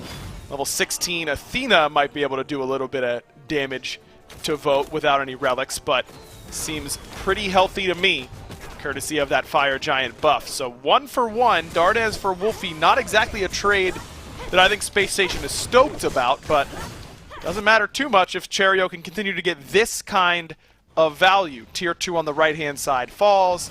Looks like SSG not going to stretch their luck and just look for the last remaining Obey Tower. It's almost casual destruction from Space Station. It looks like they're getting a little bit lenient with their lead, grouping up slightly, just looking for picks wherever they can. Meanwhile, Cherio takes down that Tier 2 on the right-hand side. And now we're starting to see him get back to that disciplined playstyle. Let's not take the risk, group up, take the Pyromancer, the free objective, and let's back spend this gold. Gold Fury is respawning in a minute. They've got 1:30 on this Fire Giant. I would be surprised if we don't see SSG immediately group back up, go for this Tier 2 mid tower, and then fall back towards gold. Last game, Myth, it was really the 3v3 core for Obey, getting ahead in XP. Sino in particular really being a driving force for this Obey team, but for whatever reason, whether it's the Sobek pick for Raffer or the Ama pick for Cherio, I feel like Obey just lost a lot of that aggressiveness that they had in game number 1. They were still there early for the first Gold Fury pull, but then as soon as Wowie fell super far behind, that kind of takes them out of the being early and burning objectives game plan because they don't have any threat on those objectives because he was too far behind. It's been rough here for Obey Alliance in game number 2, and that looks to continue as Wolfie just lost beads, Sino lost his ult, and Raffer lost about 80 HP. Maybe. That's generous. I'm glad you're willing to be generous with the Obey boys. He's going to need it going forward. 7,000 gold, now 8,000 separating these two teams. But Cherio in a little bit of trouble. Maybe I spoke too soon, and one quick dash out is going to get him out of that situation. And now Space Station, no slouches, going to group up around that Gold Fury. Obey, they've got no course of action here. They lost their agency. The best they could do is potentially force down this Tier 2. No beats here for Cherio, but he's got an Athena of his own coming to help out. Not so fun, is it, Ducky, as Dardes has transformed, but Ducky doesn't go very far with that Defender of Olympus, but a great double taunt. See ya later, double kill for Sino. Good response from Obey Alliance to get over and assist as the 2v2 turns into a 2v5 very, very quickly. No chance for Dardes and Cherio to win that one. Nice little pickup there. I was worried for Ducky. It seemed like he wanted to hold out of there, but Sino dragged him back in, kicking and screaming in the engagement, said, no, it's a good fight, and it certainly was. Obey pick up 2 for 0, but Fire Giant respawns in 20 seconds, as does the majority of SSG. If Obey want to make a proactive play here, it's going to have to be fast, and it's going to have to be nearly perfect. The best I think they can get easily is potentially the defensive positioning around Fire Giant, but with the deficit that they're playing at, I don't think there's a world in which they can pull it.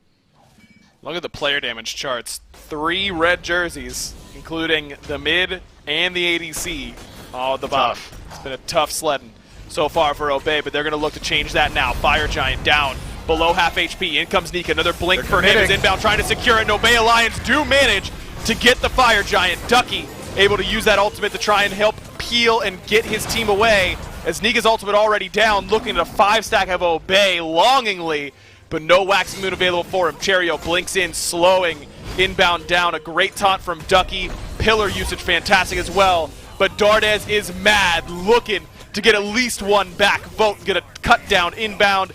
Ducky's gonna be next. A double kill for the Hachiman.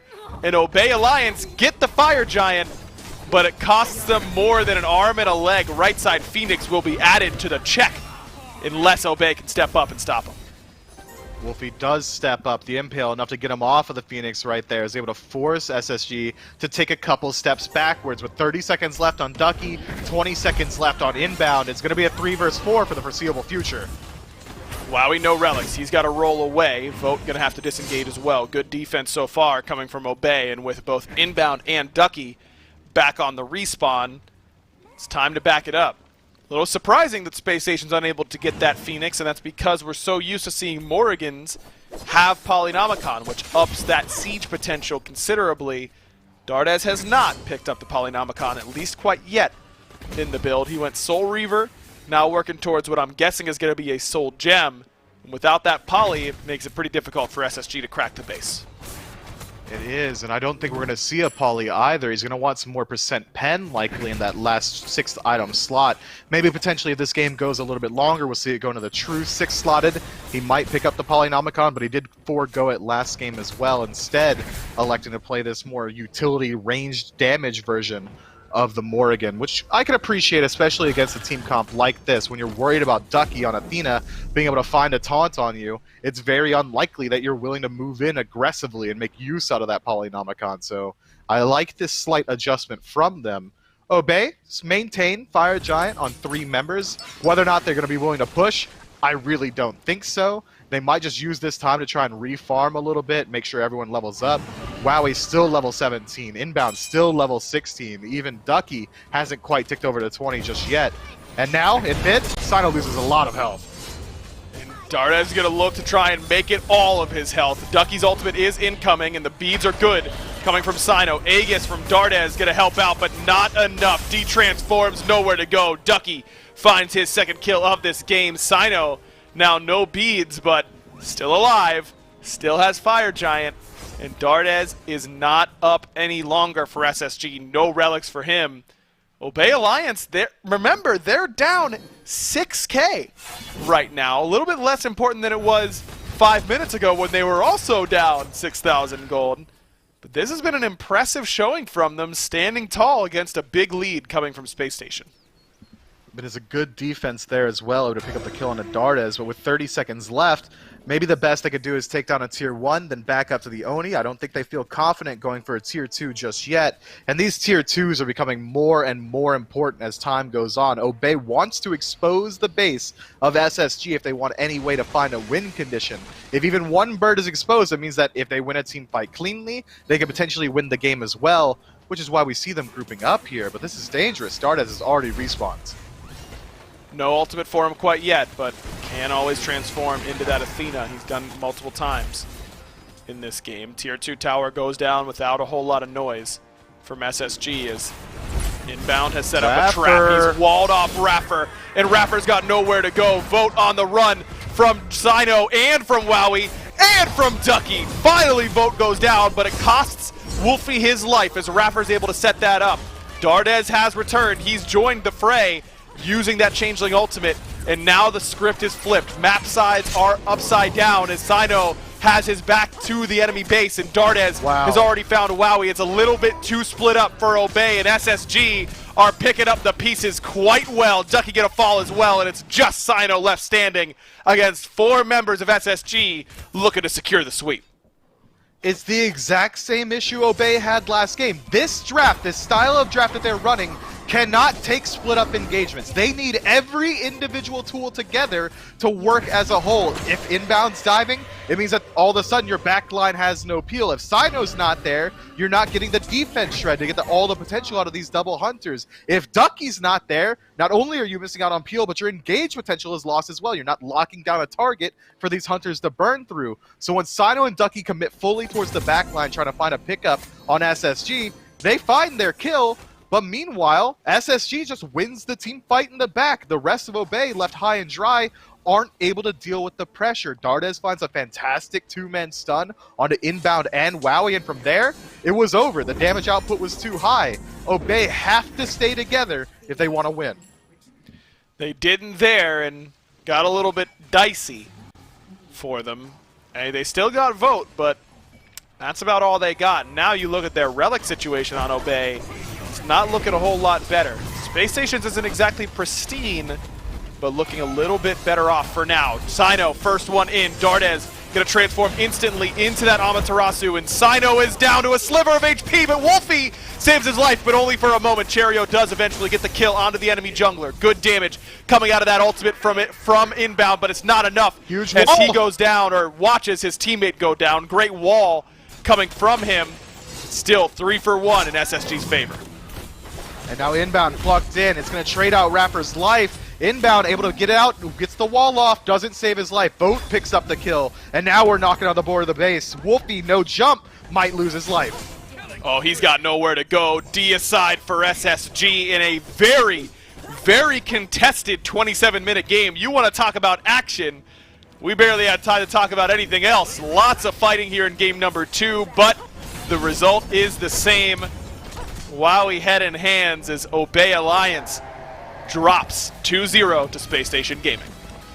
But were you expecting it to be that scrappy? Were you expecting Obey to put up that much of a fight against the top of the leaderboard, SSG? It looks to me like, sure, they're coming in with a new strategy every week. Sometimes it works, this time it doesn't. But they're coming up with things that can be applied once we get into these higher stakes games. Maybe it doesn't work against SSG, but who's to say it won't work against the middle of the pack, United, Renegades, even PK. Obey's punching up right now, and they're not looking too bad for it. They aren't. But Mifflin, we're getting towards the part of the year where moral victories are counting for less and less. Fair. Obey running out of time to get out of that 8th seed. See if they can do 7th seed, excuse me. I believe United is now in 8th seed. We'll see what happens moving forward with this team. A good performance coming out of Obey, but SSG stay on top of the league alongside Ghost. So we're back to Finch and Gore for the breakdown.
Well, that's it for the SPL this week, but we still got to talk about how everything happened, right? Obey give SSG a run for their money in both games, but are not able to close any of them out and actually find any wins. SSG still remain up at the top alongside Ghost. And Gore, here in this one, we got to see the double hunter composition again, this time with the Athena and the Amir flanking it to try and help out. And it got pretty close, but they couldn't quite find a way to consistently get some wins in that one. A lot of good, really scrappy fights that end up favoring Obey throughout a lot of it, but the difference between Game 1 and this game is that you slowly watch SSG get what is up to a 6,000 gold lead, and for a period of time, they just maintained that, which I think is solid for Obey, showcasing that they don't have to fall behind just because they're already behind and kind of maintaining that difference in gap. But unfortunately, it means that when the same process ended up happening kind of at the same timing for SSG, it just made it easier to find those wins and kind of turn things around. And honestly, felt like it was going to be done a little bit faster. I mean, there was a 15-minute Fire Giant done by SSG here That ends up kind of just getting thrown to the wayside. It really was this fight here at 24 minutes that solidified the win for SSG, though. A nice separated fight for them means a win. Then they can start pressuring out elsewhere. Cherio gets aggressive. I think Dardes had just died here, but it didn't really matter. They locked down everybody else on Obey like it was nothing, and were very happy to go ahead and get themselves a win. They were, and there are a couple times throughout this set where SSG got a little bit ahead of themselves. I mean, I'm thinking about this play in mid where Dardes turns into the Ama, tries to hunt down Sino, and then Sino's backup comes, and Dardes is too far from his own teammates to get any help. But still, SSG, I think when they're ready to, when they want to clean everything up and play kind of by the book, so to speak, and they make sure they're playing 100% clean, it's going to be hard to touch them, man. This is a game where they were a little bit, kind of outside of those lines here this time, but it goes to show even then SSG are a hard team to try and slow down. Nika making the Chang'e solo look good, 3-0 and 13. Cherio making the Ama jungle look good as well. I mean, this is SSG winning with a non-traditional composition as well. Yeah, I think that the way that they were able to kind of shift things around for them worked out. I mean, we were playing kind of puzzle pieces with it as we went into the game, but they made it look good. Chang'e solo is not something we've gotten to see in what feels like years, so she's always nice to have come out, showcase why she is good over there and what she's able to bring to the table. Especially because I said to you, here's why I love it. At the very beginning, for the first, 7 minutes, it feels like you don't even have to leave the lane. You're perfectly fine and comfortable. Again, they just transitioned a good early game into a great late game with a lot of good fights. They did. It was clean play, or at least towards the end, clean play there from SSG, able to help them overcome Obey. It's Dardes, by the way, the one that's standing by for the post-game interview, so we can see how he's feeling after the win. That's right, we got Dardes here. Dardes, first things first, Raffer just tweeted a clip of you immediately looking at your phone as soon as you guys decided Obey. Were you ordering some food? Are you really hungry? Are you doing okay? I just wanted to see what you were up to. I was texting my parents, to tell them I won. So, I mean, nothing, nothing spicy, That's a classic. Hey, man, breaking news. I love the priority. Family first for Dardes. Definitely good to know. Always. I also have to ask you, how hard was Nika begging Cherio to play Amaterasu in game number 2? I know that he's been desperate to not have to play Ama every game. So, okay. So, we first page, okay? And Cherry, without even asking Nika, literally insta-locked Amy, okay? So Nika is not happy. So he's like, well, fuck you. You're gonna play the Amy, and I'm gonna play Chang'e. So he actually refused to trade with Cherry, and he ended up playing Chang'e solo. Yeah, that's unbelievable. Descent in the SSG house. Now it's your turn, though. Now you know that that's the precedent set. You get to just lock whatever you want and then just say, I'm not trading it. That's it. Yeah, you get to play whatever you want. Is it going to keep being the Morrigan? 2 Morrigan games for you in this set. I know that you've been going to that pick a whole lot recently. What has made her so popular? Because you're not the only one that's starting to pick her all the time. I just think it's one of those girls. If you play perfectly, I think she's the best girl in the game. So she has so many tools. She has a stun. Even when she doesn't have ult, she's the 2 is so broken. Honestly, it does so much damage. It's on a short cooldown as well. I just think Morrigan is one of the best gods in the game. So that's why I play her. Somewhere over in Europe, Zeros is smiling. He preached that to me all last year. He is the number 1 Morrigan stan. Dardes, thanks, man, for the time. Congratulations on the win. Go back to talking to your parents. I'm sorry to interrupt that. And we'll throw it over to Finch and Gore to close out the day. Thank you. Dude, Dardes is out here making all of us look bad in relation to our parents, huh? I don't text him that often, but he's keeping up with them. Also, no way that's how they're deciding who gets to play what god, right? They're just, I'm keeping it, and you gotta stick with what I give you. It's crazy over there at the SSG household right now. As we take a look back at the games that we had here today, Radiance and Sanguine ends up being a 2-0 for Sanguine as Radiance's struggles continue, Gore. They're still struggling to find a way to chain together some wins. Meanwhile, SSG get the win over Obey, not surprising in the end result, but Obey being that competitive, I think might have been a bit of a surprise. It's still 14-3, a deadlock up at the top, but in the middle of the pack, Gore, here between Sanguine, PK, and Radiance, it's a dead heat. Yeah, I really, really like to see what these three teams are going to be able to do, just because of the fact that, I mean, they're pretty close to each other, you know, 2 wins separating the top and the bottom, or I guess the third and the fifth is the better way to word it. Right. But it really is looking at Radiance and their bounce back tomorrow, playing the Knights. Gonna be honest, that depends, I think, more on the Knights than it does on Radiance. What Knights we see, I think, can really dictate how that one goes. I think they favor them. And so you're looking at them, unfortunately, right now, like, how do they do against Renegades? How do they do against, you know, like, Obey, United? Those have to be guaranteed wins for them. They have to start punching up. Since they weren't able to hit Sanguine, they really hope that tomorrow they look great against the Knights, because otherwise, they really do look like they're going to be staying right around there towards the bottom half of the standings. We've seen it before, though. Being in first all year doesn't guarantee you a win at the end, so anything could happen. It's getting closer and closer every single week here in the SPL. What that all means is that you can't afford to miss a single day. Make sure you're back here with us tomorrow watching the SPL. Thanks, Gore, for being with me all day. Thank you, production, for making the show happen. And then, of course, thank you all out there for watching us. Going to do it here for us today. Remember, go out there and vote. Make a difference. All right, everybody, we're getting to the end of 2020, thank God, and that means we are almost at election time. Now more than ever, it's important for everyone to get out, exercise their right to vote, make an impact on your local community and at the countrywide scale. So make sure November 3rd or earlier, if able, you get out and vote. Go vote. Go vote. Canadian, by the way, but understanding that elections are important and obviously you still need to vote. We literally just say the word vote. Vote. Vote. Go vote. Yeah, I'm gonna say vote also. Go vote. What are you still doing here? Go vote. Hey guys, make sure you go out and vote. Hey guys, remember to go vote. And remember to vote. Vote. Go vote or I'll kick your ass. Hey guys, remember to go vote. Well, I know at times your vote can seem elusive, but it is indeed your right to vote. Make sure that you're paying attention. Get out there and vote. What the f*** does everyone want with me, man? Jesus Christ.